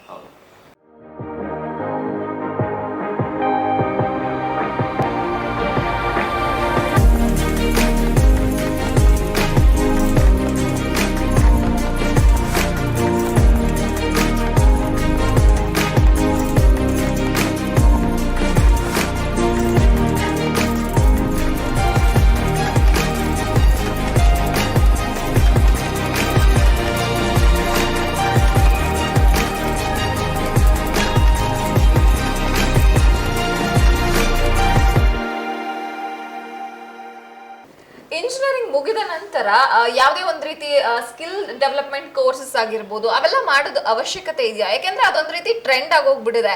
ಸೊ ಅದು ನಿಜವಾಗ್ಲೂ ಅವಶ್ಯಕತೆ ಇದೆ ಅಂತ ಹೇಳ್ತೀರಾ? ಇದೆ ಅಥವಾ ಇಲ್ಲ ಅನ್ನೋ ಈ ಪ್ರಶ್ನೆನ ವಿದ್ಯಾರ್ಥಿ ತನ್ನಂತಾನೇ ಕೇಳ್ಕೊಬೇಕು. ಯಾಕೆ ಅಂತ ಹೇಳಿದ್ರೆ ಈ 4 ವರ್ಷದ ಅವಧಿಯಲ್ಲಿ ಅವನು ಎಲ್ಲಾ ತರನಾದ ಸ್ಕಿಲ್ಗಳನ್ನು ಕೂಡ ಮೈಗೂಡಿಸ್ಕೊಬೇಕು. VTU ತನ್ನ ಸಿಲೆಬಸ್ನ ಕೂಡ ಅದೇ ಪ್ರಕಾರವಾಗಿ ರಚನೆ ಮಾಡ್ತಾ ಇದೆ, ಮಾರ್ಪಾಡು ಮಾಡ್ತಾ ಇದೆ ಅಂತ ಹೇಳಿದ್ರೆ ಅವನು ಅದರಲ್ಲಿ ಎನೇಬಲ್ ಆಗಲೇಬೇಕು, ವಿದ್ಯಾರ್ಥಿ ಅಥವಾ ವಿದ್ಯಾರ್ಥಿನಿ. ಇತ್ತೀಚಿನ ದಿನಗಳಲ್ಲಿ ತುಂಬಾ ಆನ್ಲೈನ್ ಪ್ಲಾಟ್ಫಾರ್ಮ್ಸ್ ಇದೆ. ಸ್ವಯಂ, NPTEL ಈ ಥರ ಆನ್ಲೈನ್ ಪ್ಲಾಟ್ಫಾರ್ಮ್ಸಲ್ಲಿ ನಮ್ಮ ದೇಶದಲ್ಲಿರೋ 23 IITs, ಪ್ರತಿಯೊಂದು IITನೂ ಕೂಡ ಒಂದೊಂದು ಸ್ವಯಂ ಅಥವಾ NPTEL ಪ್ಲಾಟ್ಫಾರ್ಮ್ಸಲ್ಲಿ ಒಂದೊಂದು ಕೋರ್ಸ್ನ ಒಂದೊಂದು ಕೋರ್ಸಲ್ಲೂ ಕೂಡ ಟ್ಯುಟೋರಿಯಲ್ ಸೆಷನ್ ತಗೊಳ್ತಾ ಇದೆ. ಅದ್ರದ್ದು ನಾಮಿನಲ್ ಫೀ ಬಂದು 1200 rupees ಇರುತ್ತೆ. ಸೊ ಆಸಕ್ತಿಯುಳ್ಳ ವಿದ್ಯಾರ್ಥಿಗಳು, ಈಗ ಆಸಕ್ತಿ ಇಂಪಾರ್ಟೆಂಟ್ ಅಲ್ಲ, ಪ್ರತಿಯೊಬ್ಬರು ಕೂಡ, ಯಾಕಂದ್ರೆ ಇತ್ತೀಚಿನ ದಿನಗಳಲ್ಲಿ ಎಲ್ಲವೂ ಕೂಡ ಕೌಶಲ್ಯ ಆಧಾರಿತ skill based job opportunities create ಆಗ್ತಿರೋದು. ಸೊ ಅವ್ರನ್ನ ಎಕ್ವಿಪ್ ಮಾಡ್ಕೊಂಡ್ಲೇಬೇಕು. ಪ್ರತಿಯೊಬ್ಬ ವಿದ್ಯಾರ್ಥಿ ಅಥವಾ ವಿದ್ಯಾರ್ಥಿನಿಯಲ್ಲೂ ಕೂಡ ಸಫಿಷಿಯಂಟ್ ಸೆಟ್ ಆಫ್ ಸ್ಕಿಲ್ಸ್ ಇರಲೇಬೇಕು. ಸೊ ಅದ್ರ ಬೇಸಿಸ್ ಮೇಲೆ ಅವ್ರು ಅನಾಲಿಸಿಸ್ ಮಾಡ್ಕೊಬೇಕು, ನನಗೆ ಇದರ ಅಗತ್ಯ ಇದೆಯೋ ಇಲ್ವೋ ಅಂತ. ಇನ್ನೊಂದು ಏನಂತ ಹೇಳಿದ್ರೆ, ವಿನಯ್ ಸರ್ ಹೇಳಿದಾಗೆ ನಮ್ಮ ಕಾಲೇಜಿನಲ್ಲೇನೆ ನಾವು ಒಂದು 3 ರಿಂದ 4 ಸ್ಕಿಲ್ ಸೆಟ್ಸ್ನ ಪ್ರೊವೈಡ್ ಮಾಡ್ತಿದ್ದೀವಿ. Augmented reality, virtual reality, then lab view, then 3D printing technology.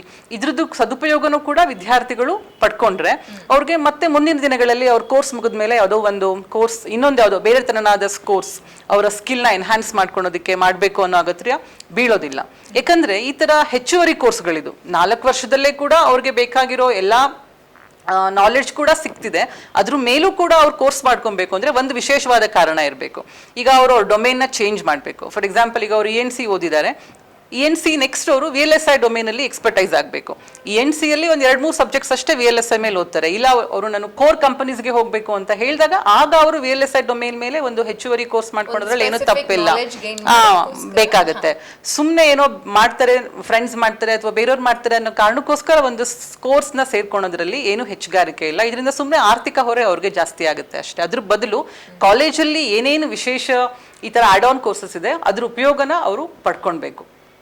ಅದಲ್ಲದೆ ICT ಅಕಾಡೆಮಿ ಜೊತೆ ನಾವು ಕೊಲಾಬರೇಟ್ ಆಗಿರೋದ್ರಿಂದ ಅವರು ಕೂಡ ಒಂದಷ್ಟು ಸರ್ಟಿಫಿಕೇಶನ್ ಕೋರ್ಸಸ್ಗಳನ್ನ ನಮಗೆ ಪ್ರೊವೈಡ್ ಮಾಡ್ತಿದ್ದಾರೆ. ಸೊ ಕಾಲೇಜ್ ಮುಗಿದ ಮೇಲೆ ಅಥವಾ ಗ್ರಾಜುಯೇಷನ್ ಮುಗಿದ ಮೇಲೆ ಹೊರಗಡೆನೆ ಹೋಗಿ ಮಾಡಬೇಕು ಅಂತೇನಿಲ್ಲ, ಪ್ಯಾರಲಲ್ ಆಗಿ ಕೂಡ ನಾವು ಒಂದಷ್ಟು ಕೋರ್ಸ್ಗಳನ್ನ ಸ್ಟೂಡೆಂಟ್ಸ್ಗೆ ಇಲ್ಲಿ ಇರುವಾಗ್ಲೇನೆ ಕಲಿಸ್ತಾ ಇದ್ದೀವಿ. ಅದು ಕೂಡ ಅವ್ರಿಗೆ ಅನುಕೂಲ. ಓಕೆ, ಅದಕ್ಕೆ ಅಥೆಂಟಿಕೇಶನ್ ಸರ್ಟಿಫಿಕೇಟ್ಸ್ ಅವರೇ ಕೂಡ ICT ಅಕಾಡೆಮಿಯಿಂದನೇ ಸರ್ಟಿಫಿಕೇಶನ್ ಬರುತ್ತೆ. ಅವುಗಳನ್ನ ಕ್ಲಾಡ್ ಸರ್ಟಿಫಿಕೇಶನ್ ಕೋರ್ಸಸ್ ಅಂತ ಕರೀತಾರೆ. ಅಥೆಂಟಿಕೇಟೆಡ್ ಕಂಪನೀಸ್, ಈ ಸರ್ಟಿಫಿಕೇಟ್ಸ್ ಕಂಪನಿಯಿಂದಾನೇ ಜನರೇಟ್ ಆಗೋದು. So they are all authenticated. ನಿಮ್ಮ ಕಾಲೇಜಿನಲ್ಲಿ ಪೇರೆಂಟ್ ಅಂಡ್ ಟೀಚರ್ಸ್ ಇಂಟ್ರಾಕ್ಷನ್ ಹೇಗಿದೆ ತಿಳಿಸ್ಕೊಡಿ. ಪೇರೆಂಟ್ ಟೀಚರ್ ಇಂಟ್ರಾಕ್ಷನ್ ಅಂತ ಬಂದಾಗ ಪ್ರಥಮ ವರ್ಷದಲ್ಲಿ ಒಂದು ಓರಿಯೆಂಟೇಷನ್ ಡೇ ಅಂತ ಮಾಡ್ತೀವಿ. ಅವಾಗ ಸಾಮಾನ್ಯವಾಗಿ ವಿದ್ಯಾರ್ಥಿಗಳ ಜೊತೆಗೆ ಪೇರೆಂಟ್ಸ್ ಕೂಡ ಬಂದಿರ್ತಾರೆ. ಪೇರೆಂಟ್ಸ್ಗೆ ಯಾವುದೇ ರೀತಿಯಾದಂಥ ಒಂದು ಡೌಟ್ಸ್ ಅಥವಾ ಏನೇ ಒಂದು ಕ್ಲಾರಿಫಿಕೇಶನ್ ಬೇಕು ಅಂದ್ರೆ ಅವಾಗ ಅವರು ಎಲ್ಲಾ ವಿಭಾಗಗಳ ಮುಖ್ಯಸ್ಥರು, HODಗಳು ಅಥವಾ ಸ್ಟಾಫ್ಗಳನ್ನ ಮೀಟ್ ಮಾಡಿ ಅವ್ರ ಜೊತೆ ಡಿಸ್ಕಸ್ ಮಾಡ್ಬೋದು. ಕಂಪ್ಲೀಟ್ ಆಗಿ ಮುಕ್ತವಾಗಿರುತ್ತೆ, ಎಲ್ಲರ ಜೊತೆನೂ ಅವರು ಇಂಟ್ರಾಕ್ಷನ್ ಮಾಡ್ಬೋದು. ಅದಾದ ನಂತರ ಪ್ರತಿ ಸೆಮಿಸ್ಟ್ರಲ್ಲಿ ಪ್ರತಿ ಇಂಟರ್ನಲ್ಸ್ ಅಥವಾ ಟೆಸ್ಟ್ ಏನ್ ನಡೆಯುತ್ತೆ, ಟೆಸ್ಟ್ ನಡೆದ ನಂತರ ಅವ್ರದ್ದು ಮಾರ್ಕ್ಸ್ ಏನ್ ಬಂದಿದೆ, ಎಲ್ಲ ಸಬ್ಜೆಕ್ಟ್ಗಳದ್ದು ಮಾರ್ಕ್ಸ್ ಏನ್ ಬಂದಿದೆ, ಅವರ ಅಟೆಂಡೆನ್ಸ್ ಸ್ಟ್ಯಾಟಿಸ್ಟಿಕ್ಸ್ ಏನಿದೆ, ಅದನ್ನೆಲ್ಲಾನು ನೋಡ್ಕೊಳ್ಳೋದಕ್ಕೆ ಅಂತ ಹೇಳಿ 20 ಜನ ವಿದ್ಯಾರ್ಥಿಗಳಿಗೆ ಒಬ್ಬ ಉಪನ್ಯಾಸಕರನ್ನ ನಾವು ನೇಮಿಸಿರ್ತೀವಿ. ಒಬ್ಬ ಸ್ಟಾಫ್ ಅದಕ್ಕೆ ಅಲಾಟ್ ಆಗಿರ್ತಾರೆ.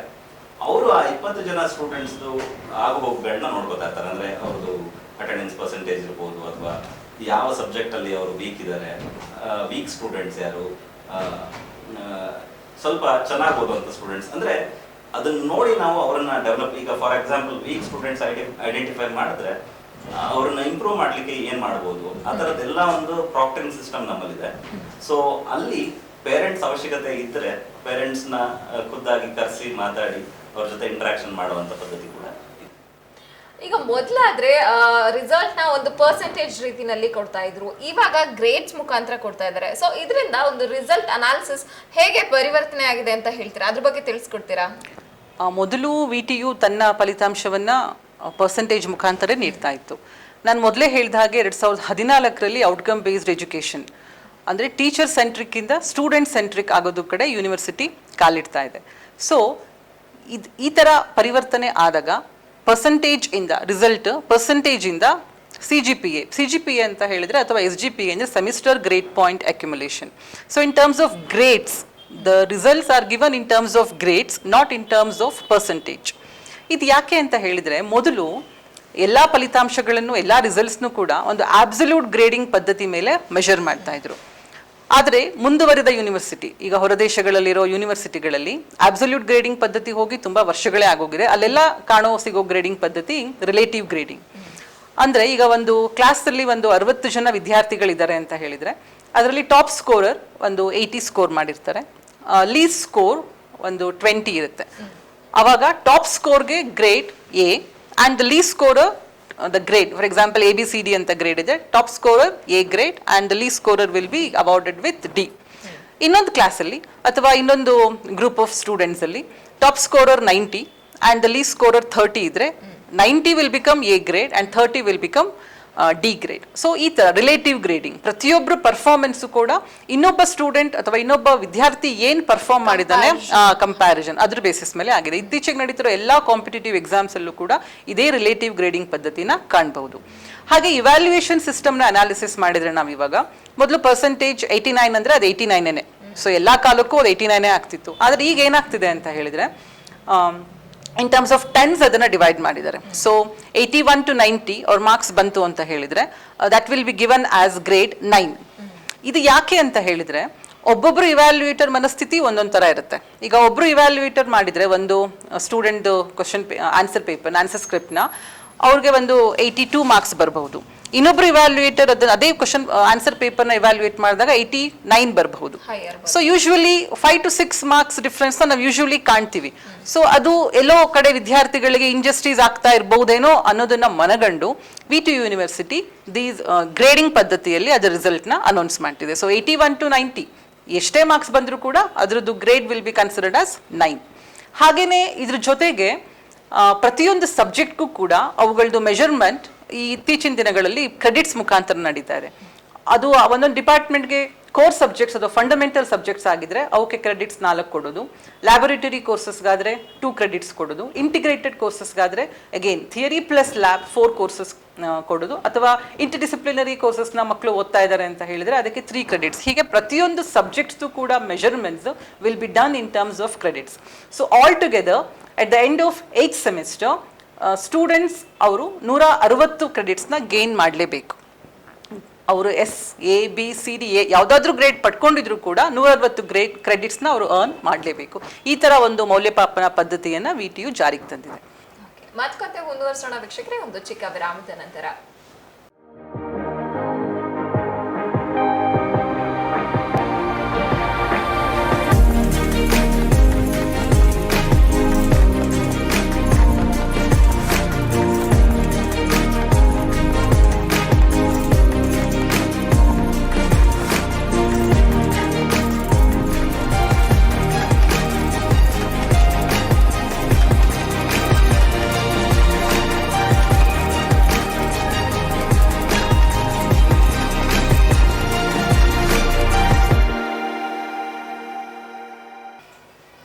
ವಿರಾಮದ ನಂತರ ಕಾರ್ಯಕ್ರಮಕ್ಕೆ ಮತ್ತೊಮ್ಮೆ ಸ್ವಾಗತ. ರಾಜೀವ್ ಕಾಲೇಜ್ ಬಗ್ಗೆ ಮಾತಾಡ್ತಾ ಇದ್ವಿ. ಹಾಗೇನೆ ರಾಜೀವ್ ಕಾಲೇಜ್ ಯಾವೆಲ್ಲ ಹೆಸರಾಂತ ಕಂಪನಿಗಳ ಜೊತೆ ಟೈಅಪ್ ಆಗಿರಬಹುದು ಅಥವಾ ಅದ್ರ ಬಗ್ಗೆ ಸಂಬಂಧ ಹೇಗಿದೆ ಕಂಪನಿಗಳ ಜೊತೆ ತಿಳಿಸ್ಕೊಡಿ ಮೇಡಮ್. 2008ರಲ್ಲಿ ನಮ್ಮ ಕಾಲೇಜ್ ಪ್ರಾರಂಭ ಆಗಿದೆ. ಸೊ 15 ವರ್ಷ ಆಗಿದೆ ನಮ್ಮ ಕಾಲೇಜಿಗೆ ಇದುವರೆಗೂ. 15 ವರ್ಷಗಳಲ್ಲಿ ತುಂಬ ಕಂಪನಿಗಳು ನಮ್ಮ ಕಾಲೇಜನ್ನ ವಿಸಿಟ್ ಮಾಡಿ ನಮ್ಮ ಕಾಲೇಜಿನಲ್ಲಿ ವಿದ್ಯಾಭ್ಯಾಸ ಮಾಡಿದ ವಿದ್ಯಾರ್ಥಿಗಳನ್ನು ರೆಕ್ರೂಟ್ಮೆಂಟ್ ಪ್ರೋಸೆಸ್ಸಲ್ಲಿ ಅಬ್ಸಾರ್ಬ್ ಮಾಡಿಕೊಂಡಿದೆ. ಸೊ ಎಕ್ಸಾಂಪಲ್ಸ್ ಹೇಳೋದಾದರೆ TCS ನಮ್ಮ ಕಾಲೇಜಲ್ಲಿ ಈ competitive exams like gate JEE ಎಲ್ಲ ಕಂಡಕ್ಟ್ ಮಾಡ್ತೀವಿ. ಸೊ ಈ ಥರ ಎಕ್ಸಾಮ್ಸ್ನ ಕಂಡಕ್ಟ್ ಮಾಡೋದ್ರಲ್ಲಿ TCS ನಮ್ಮ ಜೊತೆ ತುಂಬ ವರ್ಷಗಳಿಂದ ಅಸೋಸಿಯೇಟ್ ಆಗಿದೆ. ಹಾಗೆ ಇನ್ನೊಂದು ಹೆಸರಾಂತ ಕಂಪನಿ ಬಗ್ಗೆ ಹೇಳಬೇಕು ಅಂದರೆ ಅದು ಹನಿವೆಲ್ದು ಒಂದು CSR ರೆಸ್ಪಾನ್ಸಿಬಿಲಿಟಿ ಅಂದರೆ ಕಾರ್ಪೊರೇಟ್ ಸೋಷಿಯಲ್ ರೆಸ್ಪಾನ್ಸಿಬಿಲಿಟಿ. ಪ್ರತಿಯೊಂದು ಕಂಪನಿಗಳು ಕೂಡ ತಮ್ಮ ಕಾರ್ಪೊರೇಟ್ ಸೋಷಿಯಲ್ ರೆಸ್ಪಾನ್ಸಿಬಿಲಿಟಿ ಅಡಿಯಲ್ಲಿ ಸಮಾಜಕ್ಕೆ ಇನ್ ರಿಟರ್ನ್ ಏನಾದರೂ ಕೊಡಬೇಕು. ಯಾಕಂದರೆ ಆ ಕಂಪನಿಗಳು ನಮ್ಮ ಸರ್ಕಾರದಿಂದ ಭೂಮಿ ತಗೊಂಡಿರುತ್ತೆ, ನಮ್ಮ ಸರ್ಕಾರದಿಂದ ನೀರು, ಎಲೆಕ್ಟ್ರಿಸಿಟಿ, ಸೊ ಈ ಥರ ಎಲ್ಲ ಉಪಯೋಗ ಪಡ್ಕೊಂಡಿರುತ್ತೆ. ಸೊ ಇದನ್ನೆಲ್ಲ ಅವರು ರಿಟರ್ನ್ ಮಾಡಲೇಬೇಕು. So in return to the society ಅವ್ರು ಏನು ಮಾಡ್ತಾರೆ, ಸೊ ಆ ಮೂಲಭೂತ ಒಂದು ಕಾರ್ಯಕ್ರಮದ ಅಡಿಯಲ್ಲಿ ಹನಿವೆಲ್ ಕಂಪನಿ ನಮ್ಮ ಕಾಲೇಜಿನ ಚೂಸ್ ಮಾಡ್ಕೊಂಡಿದೆ. 2 ವರ್ಷಗಳಿಂದ ನಮ್ಮ ಕಾಲೇಜಿನ ಚೂಸ್ ಮಾಡಿಕೊಂಡು, ಯಾಕಂದರೆ ನಮ್ಮ ಕಾಲೇಜು ಗ್ರಾಮೀಣ ವಿಭಾಗದ ಅಡಿಯಲ್ಲಿ ಬರುತ್ತೆ. Rural, it's considered as one of the college in rural development area. So ಹಾಗಾಗಿ ನಮ್ಮ ಕಾಲೇಜಿನಲ್ಲಿರೋ ಹೆಣ್ಣು ಮಕ್ಕಳಿಗೋಸ್ಕರ, ಸೊ ವಿದ್ಯಾರ್ಥಿನಿಯರಿಗೋಸ್ಕರ ವಿಶೇಷವಾಗಿ ಸಿದ್ಧಪಡಿಸಲಾದ ಟ್ರೈನಿಂಗ್ ಪ್ರೋಗ್ರಾಮ್ನಲ್ಲಿ ಹನಿವೆಲ್ ಕಂಪನಿಯು ಅವ್ರದ್ದೇ ಸ್ಪೆಷಲೈಸ್ಡ್ ಟ್ರೈನಿಂಗ್ ಆಫೀಸರ್ಸ್ ಬಂದು ನಮ್ಮ ಹೆಣ್ಮಕ್ಳನ್ನ ಟ್ರೈನ್ ಮಾಡಿ 100% ಜಾಬ್ ಅಶ್ಯೂರೆನ್ಸ್ನ, ಜಾಬ್ ಅಪರ್ಚುನಿಟೀಸ್ನ ಕ್ರಿಯೇಟ್ ಮಾಡಿ ಕೊಡ್ತಿದ್ದಾರೆ. ಹಾಗೆ ಈ ವುಮೆನ್ ಎಂಪವರ್ಮೆಂಟ್ ಸೆಲ್ಲಲ್ಲಿ DLX ಟೆಕ್ನಾಲಜೀಸು ಕೂಡ ಅಸೋಸಿಯೇಟ್ ಆಗಿದೆ.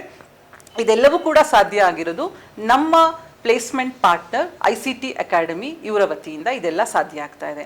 ಹಾಗೆ ಇನ್ನೂ ಸವಿಸ್ತಾರವಾಗಿ ಅಂಕಿಅಂಶಗಳನ್ನು ನೀಡಬೇಕು ಅಂತ ಹೇಳಿದರೆ, ನಮ್ಮ ಕಾಲೇಜನ್ನು ತುಂಬ ಕಂಪನೀಸು ವಿಸಿಟ್ ಮಾಡ್ತಿದೆ.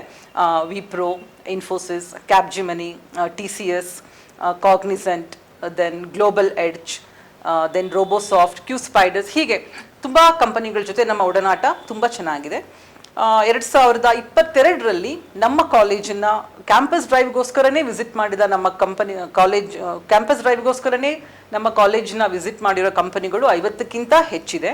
ಹಾಗೆ 2022ರಲ್ಲಿ ಪ್ಲೇಸ್ಮೆಂಟ್ ಆಫರ್ಸ್ ತಗೊಂಡಿರೋ ವಿದ್ಯಾರ್ಥಿಗಳ ಸಂಖ್ಯೆನೂ ಕೂಡ 270ಕ್ಕಿಂತ ಜಾಸ್ತಿ ಇದೆ. ಸೊ ಇದೆಲ್ಲ ನೋಡಿದರೆ ಒಂದು ಸ್ಪಷ್ಟವಾಗಿ ನಮಗೆ ಅರಿವಾಗೋದೇನು ಅಂದರೆ, 15 ವರ್ಷಗಳ ಅವಧಿಯಲ್ಲಿ ನಾವು ತುಂಬ ದಾಪುಕಾಲಿಕ್ಕುತ್ತಾ ಈ ತಾಂತ್ರಿಕ ಕ್ಷೇತ್ರದಲ್ಲಿ ಮುಂದೆ ಹೋಗ್ತಾ ಇದ್ದೀವಿ. ರಾಜೀವ್ ಕಾಲೇಜ್ನ ಆಟೋಮೇಷನ್ ವ್ಯವಸ್ಥೆ ಹೇಗಿದೆ ತಿಳಿಸ್ಕೊಡಿ ಸರ್. ಆಟೋಮೇಷನ್ ವ್ಯವಸ್ಥೆ ಅಂತ ಬಂದಾಗ VM Edu Life ಅನ್ನೋ ಒಂದು ಸಾಫ್ಟ್ವೇರ್ ಜೊತೆಗೆ ನಾವು ಒಪ್ಪಂದ ಮಾಡ್ಕೊಂಡಿದ್ದೀವಿ. ಈಗ ಹೊಸದಾಗಿ ಈ ವರ್ಷದಿಂದ ಶುರು ಆಗುವಂಥದ್ದು. ಅದು ಬಂದು ಎಂಡ್ ಟು ಎಂಡ್ ಸೊಲ್ಯೂಷನ್. ಅಂದ್ರೆ ಒಬ್ಬ ವಿದ್ಯಾರ್ಥಿ ಅಡ್ಮಿಷನ್ ಆದಾಗ ಅವನ ಡೀಟೇಲ್ಸ್ ಏನ್ ಪ್ರೊವೈಡ್ ಮಾಡ್ತಾನೆ ಅಲ್ಲಿಂದ ಹಿಡಿದು ಅವನ ಕರಿಯರ್ ಗ್ರೋತ್ ಏನಿರುತ್ತೆ, ಪ್ರತಿ ಸೆಮಿಸ್ಟರ್ ಒಂದು ಮಾರ್ಕ್ಸ್ ಇರ್ಬೋದು, ಪ್ರತಿಯೊಂದು ಕೂಡ ಅದರಲ್ಲಿ ರೆಕಾರ್ಡ್ ಆಗ್ತಾ ಹೋಗುತ್ತೆ. ಈವನ್ ಆಫ್ಟರ್ ಗ್ರಾಜುಯೇಷನ್ ಅವನು ಮುಗಿಸ್ಕೊಂಡು ಹೊರಗಡೆ ಹೋದ್ಮೇಲೆ ಕೂಡ ಅದನ್ನ ಆಕ್ಸೆಸ್ ಮಾಡುವಂತ ಒಂದು ಫೆಸಿಲಿಟಿ ನಾವು ಕೊಟ್ಟಿರ್ತೀವಿ. ಈವನ್ ಸ್ಟಾಫ್ಗಳಿಗೂ ಕೂಡ ನಾವು VM Edu Life ಸಾಫ್ಟ್ವೇರ್ ಅಲ್ಲಿ ಪ್ರತಿಯೊಂದನ್ನು ಏನಂದ್ರೆ ಈಗ ಸ್ಕೀಮ್, ಸಿಲೆಬಸ್, ನೋಟ್ಸ್ ಮತ್ತೆ ಲ್ಯಾಬ್ ವಿಡಿಯೋಸ್ನ ಕೂಡ ಅದರಲ್ಲಿ ಅಪ್ಲೋಡ್ ಮಾಡಿರ್ತೀವಿ. ಅದನ್ನ ವಿದ್ಯಾರ್ಥಿಗಳು ಯಾವ ಕ್ಷಣದಲ್ಲಿ ಬೇಕಾದರೂ ಅದನ್ನ ಆಕ್ಸೆಸ್ ಮಾಡಿ ನೋಡ್ಬೋದು. ಮೊಬೈಲಲ್ಲಾದ್ರೂ ನೋಡ್ಬೋದು, ಲ್ಯಾಪ್ಟಾಪ್ ಅಥವಾ ಕಂಪ್ಯೂಟರ್ಸ್ ಅಲ್ಲಿ ಕೂಡ ಕೂತ್ಕೊಂಡು ಕೂತಿರೋ ಜಾಗದಲ್ಲೇ ಎಲ್ಲವನ್ನು ಕೂಡ ನೋಡುವಂತ ಒಂದು ಅನುಕೂಲ ಅದರಲ್ಲಿದೆ. ಹಾಗೆ ಪೇರೆಂಟ್ಸ್ಗಳಿಗೂ ಕೂಡ ನಾವು ಒಂದು ಲಾಗಿನ್ ಕ್ರೆಡೆನ್ಷಿಯಲ್ಸ್ ಕೊಟ್ಟಿರ್ತೀವಿ. ಸೊ ಯಾವುದೇ ಒಂದು ಫೀ ಪೇ ಮಾಡಬೇಕು ಅಂತಂದ್ರೆ ಮತ್ತೆ ಅದರದ್ದು ರೆಸಿಪ್ಟ್ ಡೌನ್ಲೋಡ್ ಮಾಡ್ಕೋಬೇಕು ಅಂದ್ರೆ ಅವರು ಅದರಲ್ಲೇ ಕೂಡ ಅದನ್ನ ಮಾಡ್ಕೋಬಹುದು. ಹಾಗೆ ಅವರ ಮಕ್ಕಳ ಒಂದು ಏನ್ ಬೆಳವಣಿಗೆ ಏನಿದೆ, ಅವರ ಸ್ಕೋರ್ ಇರ್ಬೋದು, ಅಟೆಂಡೆನ್ಸ್ ಇರ್ಬೋದು, ಎಕ್ಸಾಮ್ ಮಾರ್ಕ್ಸ್ ಇರ್ಬೋದು, ಪ್ರತಿಯೊಂದನ್ನು ಅವರು ಅದೇ ಒಂದು ಸಾಫ್ಟ್ವೇರ್ ಅಲ್ಲಿ ನೋಡ್ಕೋಬಹುದು. So it's an end to end solution. ಹಾಗೆ ಈಗ ಆಲ್ರೆಡಿ ಪಾಸ್ ಆಗಿ ಹೋಗಿರುವಂತ ಅಲುಮ್ನೀಸ್, ಕಾಲೇಜಿಂದ ಹೊರಗೆ ಹೋಗಿರುವಂತ ವಿದ್ಯಾರ್ಥಿಗಳು ಕೂಡ ಒಂದು ಲಾಗಿನ್ ಕ್ರೆಡೆನ್ಷಿಯಲ್ಸ್ ನ ಪ್ರೊವೈಡ್ ಮಾಡಬೇಕು ಅನ್ನೋ ಒಂದು ಉದ್ದೇಶ ಇದೆ. ಸೊ ಆ ಮೂಲಕ ಅವ್ರ ಜೊತೆ ನಾವು ಟಚ್ ಅಲ್ಲಿ ಇರ್ಬೋದು. ಸೊ ಏನ್ ಪ್ರೆಸೆಂಟ್ ಟೆಕ್ನಾಲಜಿ ಟ್ರೆಂಡ್ ಏನ್ ನಡೀತಾ ಇದೆ, ಇಂಡಸ್ಟ್ರೀಸ್ ಅಲ್ಲಿ ಏನ್ ಬೆಳವಣಿಗೆ ಆಗ್ತಾ ಇದೆ ಅಂತ ಹೇಳಿ ನಾವು ತಿಳ್ಕೊಳ್ಳೋದಕ್ಕೆ ಅನುಕೂಲ ಆಗುತ್ತೆ. ಒಟ್ಟಾರೆಯಾಗಿ ಹೇಳೋದಾದ್ರೆ ನಮ್ಮ ಕಾಲೇಜಿನ ಇಡೀ ಆಡಳಿತ ಯಂತ್ರ ಆಟೋಮೇಷನ್ ಆಗ್ತಾ ಇದೆ. ಸೊ ಅದೇ ರಾಜೀವ್ ಕಾಲೇಜ್ನ ವೈಶಿಷ್ಟ್ಯ. ಹೌದು, one of the uniqueness of our college is automation. ನಮ್ಮ ಕಾಲೇಜಿನ ಸ್ಟೇಕ್ ಹೋಲ್ಡರ್ಸ್ ಆದ students, parents, faculty members, then management, ಇವರೆಲ್ಲರಿಗೂ ಕೂಡ ಒಂದೇ platform, accessibility platform is VM Edu Life. Okay, ಕಡೆಯದಾಗಿ ಈ ಪ್ರೋಗ್ರಾಮ್ ನೋಡ್ತಾ ಇರುವಂತಹ ವಿದ್ಯಾರ್ಥಿಗಳಾಗಿರ್ಬೋದು ಅಥವಾ ಪೋಷಕರಾಗಿರ್ಬೋದು, ರಾಜೀವ್ ಕಾಲೇಜ್ನ ಯಾಕೆ ಆಯ್ಕೆ ಮಾಡ್ಕೊಳ್ಬೇಕು ಅಂತ ಹೇಳ್ತೀರಾ? ಮೊದಲನೇ ವೈಶಿಷ್ಟ್ಯ ಏನು ಅಂತ ಹೇಳಿದ್ರೆ, ನಮ್ಮ ರಾಜೀವ್ ತಾಂತ್ರಿಕ ಮಹಾವಿದ್ಯಾಲಯದು ಇಟ್ಸ್ ಜಿಯೋಗ್ರಫಿಕಲ್ ಲೊಕೇಶನ್. ಬಸ್ ಸ್ಟ್ಯಾಂಡಿನಿಂದ ಕೇವಲ 2 ಕಿಲೋಮೀಟರ್ಗಳ ದೂರದಲ್ಲಿ ನಮ್ಮ ಕಾಲೇಜ್ ಇದೆ. ಸೊ ಹಾಗಾಗಿ ದೂರಗಳಿಂದ ಬರೋ ವಿದ್ಯಾರ್ಥಿಗಳಿಗೆ ನಮ್ಮ ಕಾಲೇಜು ತುಂಬ ಎಕ್ಸೆಸಿಬಲ್ ಪಾಯಿಂಟಿಂದ ತುಂಬ ಒಳ್ಳೆ ಲೊಕೇಶನಲ್ಲಿ ಸಿಚುವೇಟ್ ಆಗಿದೆ. ಹಾಗೆಯೇ ನಮ್ಮ ಕಾಲೇಜಿನಲ್ಲಿ state of the art laboratories ಇದೆ. ಸೊ ಪ್ರತಿಯೊಂದು ವಿಭಾಗದಲ್ಲೂ ಕೂಡ ಹೊಸ ಟೆಕ್ನಾಲಜಿಕಲ್ ಲ್ಯಾಬ್ಸ್ನ ಪ್ರಾರಂಭ ಮಾಡಲಾಗ್ತಾ ಇದೆ. ಇತ್ತೀಚಿನ ವರ್ಷಗಳಲ್ಲಿ ಆ ಬೆಳವಣಿಗೆ ತುಂಬ ದೊಡ್ಡ ಮಟ್ಟದಲ್ಲೇ ನಡೀತಾ ಇದೆ. ಹಾಗೆಯೇ ನಮ್ಮ ಪ್ರಿನ್ಸಿಪಾಲರಾದ ಡಾಕ್ಟರ್ PK ಮಹೇಶ್ ರವರ ನೇತೃತ್ವದಲ್ಲಿ ಅವರು ತುಂಬಾ ಹೊಸ ರಿಸರ್ಚ್ ಓರಿಯೆಂಟೆಡ್ ಆಕ್ಟಿವಿಟೀಸ್ಗೆ ತುಂಬ ಒತ್ತು ಕೊಡ್ತಿದ್ದಾರೆ. ಸೊ ಹಾಗಾಗಿ ಎಲ್ಲ ಫ್ಯಾಕಲ್ಟೀಸು ಕೂಡ ತಮ್ಮ ಸಂಶೋಧನಾ ಪ್ರಬಂಧಗಳನ್ನು ಮಂಡಿಸೋದ್ರಲ್ಲಿ ತುಂಬ ಉತ್ಸುಕತೆಯಿಂದ ಪಾಲ್ಗೊಳ್ತಾ ಇದ್ದಾರೆ. ಇತ್ತೀಚೆಗೆ ತಾನೇ ಜುಲೈನಲ್ಲಿ ಒಂದು ಇಂಟರ್ನ್ಯಾಷನಲ್ ಕಾನ್ಫರೆನ್ಸ್ ಕಂಪ್ಯೂಟರ್ ಸೈನ್ಸ್ ಮತ್ತು ಇನ್ಫಾರ್ಮೇಷನ್ ಸೈನ್ಸ್ ಡಿಪಾರ್ಟ್ಮೆಂಟ್ ವತಿಯಿಂದ ನಡೀತು. ಇದರಲ್ಲಿ ಪ್ರತಿಯೊಬ್ಬ ಫ್ಯಾಕಲ್ಟಿ ಮೆಂಬರ್ ಜೊತೆಗೆ ಫೈನಲ್ ಇಯರ್ ಸ್ಟೂಡೆಂಟ್ಸು ಕೂಡ ತಮ್ಮ ಪ್ರಬಂಧಗಳನ್ನು ಮಂಡಿಸಿದರು. ಸೊ ಈ ಥರ ಎಲ್ಲ ರಿಸರ್ಚ್ ಆಕ್ಟಿವಿಟೀಸ್ ತುಂಬಾ ಸ್ಟಿಮ್ಯುಲೇಟ್ ಆಗ್ತಿದೆ ನಮ್ಮ ಕಾಲೇಜಿನಲ್ಲಿ ಅಂತ ಹೇಳಬಹುದು. ಹಾಗೆ ಮತ್ತೊಂದು ವೈಶಿಷ್ಟ್ಯತೆ ಅಂದರೆ ಈಗ ಇಂಟರ್ನ್ಶಿಪ್ಗೆ ತೆರೆದುಕೊಳ್ಳುವಂಥ ಅವಕಾಶ ಇದೆ ವಿದ್ಯಾರ್ಥಿಗಳಿಗೆ. ಅಂದರೆ ಹೊರಗಡೆ ಹೋಗಿ ಇಂಡಸ್ಟ್ರಿಗಳಲ್ಲಿ ಕೆಲವೊಂದು ಕಂಪ್ನಿಗಳಲ್ಲಿ ಅವರು ಇಂಟರ್ನ್ಶಿಪ್ ಮಾಡ್ಕೊಂಡು ಬರುವಂಥದ್ದು ಕಂಪಲ್ಸರಿ ಮಾಡಿದ್ದಾರೆ PTU ಸಿಲೆಬಸ್ಸಲ್ಲಿ. ಸೊ ಆ ನಿಟ್ಟಿನಲ್ಲಿ ಕೆಲವು ಮಕ್ಕಳಿಗೆ ಹೊರಗಡೆ ಹೋಗಿ ಇಂಟರ್ನ್ಶಿಪ್ ತೊಗೊಂಡು ಬರೋದು ಕಷ್ಟ ಆಗುತ್ತೆ ಅನ್ನೋ ಕಾರಣಕ್ಕೋಸ್ಕರ ಇನ್ಹೌಸ್ ಇಂಟರ್ನ್ಶಿಪ್ಪನ್ನು ಪ್ರೊವೈಡ್ ಮಾಡ್ತಾ ಇದ್ದೀವಿ. ಯಾಕೆಂತಂದರೆ ನಮ್ಮಲ್ಲೇ ಆಲ್ರೆಡಿ ನಾವಿಬ್ಬರು ಹೇಳಿದಾಗೆ ಅಡ್ವಾನ್ಸ್ ಟೆಕ್ನಾಲಜಿ ಇರುವಂಥ ಲ್ಯಾಬೊರೇಟರೀಸ್ನ ಸೆಂಟರ್ ಆಫ್ ಎಕ್ಸಲೆನ್ಸಸ್ನ ನಾವು ಎಸ್ಟಾಬ್ಲಿಷ್ ಮಾಡಿರೋದ್ರಿಂದ ಅಲ್ಲೇ ನಮಗೆ ನಮ್ಮ ವಿದ್ಯಾರ್ಥಿಗಳಿಗೆ ನಾವು ಇನ್ಹೌಸ್ ಇಂಟರ್ನ್ಶಿಪ್ ಕೊಡುವಂಥ ಒಂದು ಪ್ರಯತ್ನ ಮಾಡ್ತಾ ಇದ್ದೀವಿ. ಹಾಗೆ 360 ಡಿಗ್ರಿ ಅಪ್ರೋಚ್ ಅಂತ ಹೇಳ್ಬೋದು. ಎಲ್ಲ ವಿಚಾರಗಳಲ್ಲೂ ಏನು ಮಾಡೋಕ್ಕೆ ಸಾಧ್ಯ, ಸ್ಟೂಡೆಂಟ್ ಸೆಂಟ್ರಿಕ್ ಆಗಿ ಅವರ ಒಂದು ಬೆಳವಣಿಗೆಗೆ ಪೂರಕವಾಗುವಂಥ ಎಲ್ಲ ರೀತಿ ಸಾಧ್ಯತೆಗಳನ್ನ ಪೂರೈಸಬೇಕು ಅನ್ನೋದು ನಮ್ಮ ಕಾಲೇಜಿನ ಒಂದು ಧ್ಯೇಯೋದ್ದೇಶವಾಗಿದೆ. ಹಾಗಾಗಿ ಇದು ನಮ್ಮ ಒಂದು ಕಾಲೇಜಿನ ವಿಶೇಷ ಅಂತ ಹೇಳೋದಕ್ಕೆ ಇಷ್ಟಪಡ್ತೀನಿ.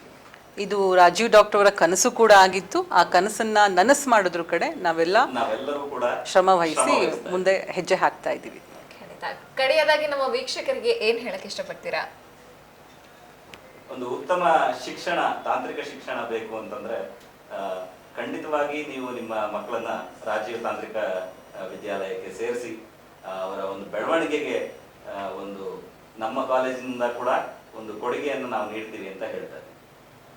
ಇಷ್ಟೊತ್ತು ನಮ್ಮ ಕಚೇರಿಗೆ ಆಗಮಿಸಿ ಇಂಜಿನಿಯರಿಂಗ್ ನ ಮಹತ್ವದ ಬಗ್ಗೆ ತಿಳಿಸ್ಕೊಟ್ರಿ. ಅದರಿಂದ ಯಾವೆಲ್ಲ ರೀತಿಯ ಕರಿಯರ್ ಆಪರ್ಚುನಿಟೀಸ್ ಆಗಿರ್ಬೋದು ಅಥವಾ ಅದರ ಇಂಪಾರ್ಟೆನ್ಸ್ ಏನಂತ ತಿಳಿಸ್ಕೊಟ್ರಿ. ಅದಕ್ಕೆ ತುಂಬ ಹೃದಯದ ಧನ್ಯವಾದಗಳು. ಒಂದು ಚಿಕ್ಕ ಕಿರುಕಾಣಿಕೆ ನಮ್ಮ. Thank you madam. Thank you so much.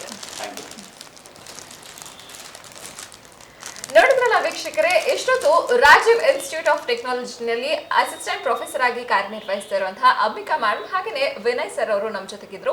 Engineering importance ನ ನಮಗೆ ತಿಳಿಸ್ಕೊಟ್ರು. ಹಾಗೇನೆ ರಾಜೀವ್ ಕಾಲೇಜ್ನಲ್ಲಿ ಯಾವೆಲ್ಲ ರೀತಿಯ ಕೋರ್ಸ್ ಅವೈಲಬಲ್ ಇದೆ, ಹೊಸದಾಗಿ ಇಂಟ್ರೊಡ್ಯೂಸ್ ಆಗಿರೋ ಕೋರ್ಸ್ಗಳ ಬಗ್ಗೆ ನಮಗೆ ಮಾಹಿತಿ ನೀಡಿದ್ರು. ಮತ್ತೊಂದು ಕಾರ್ಯಕ್ರಮದಲ್ಲಿ ನಿಮ್ಮನ್ನ ಭೇಟಿಯಾಗ್ತೀನಿ. ಅಲ್ಲಿವರೆಗೂ ನೋಡ್ತಾ ಇರಿ HCN.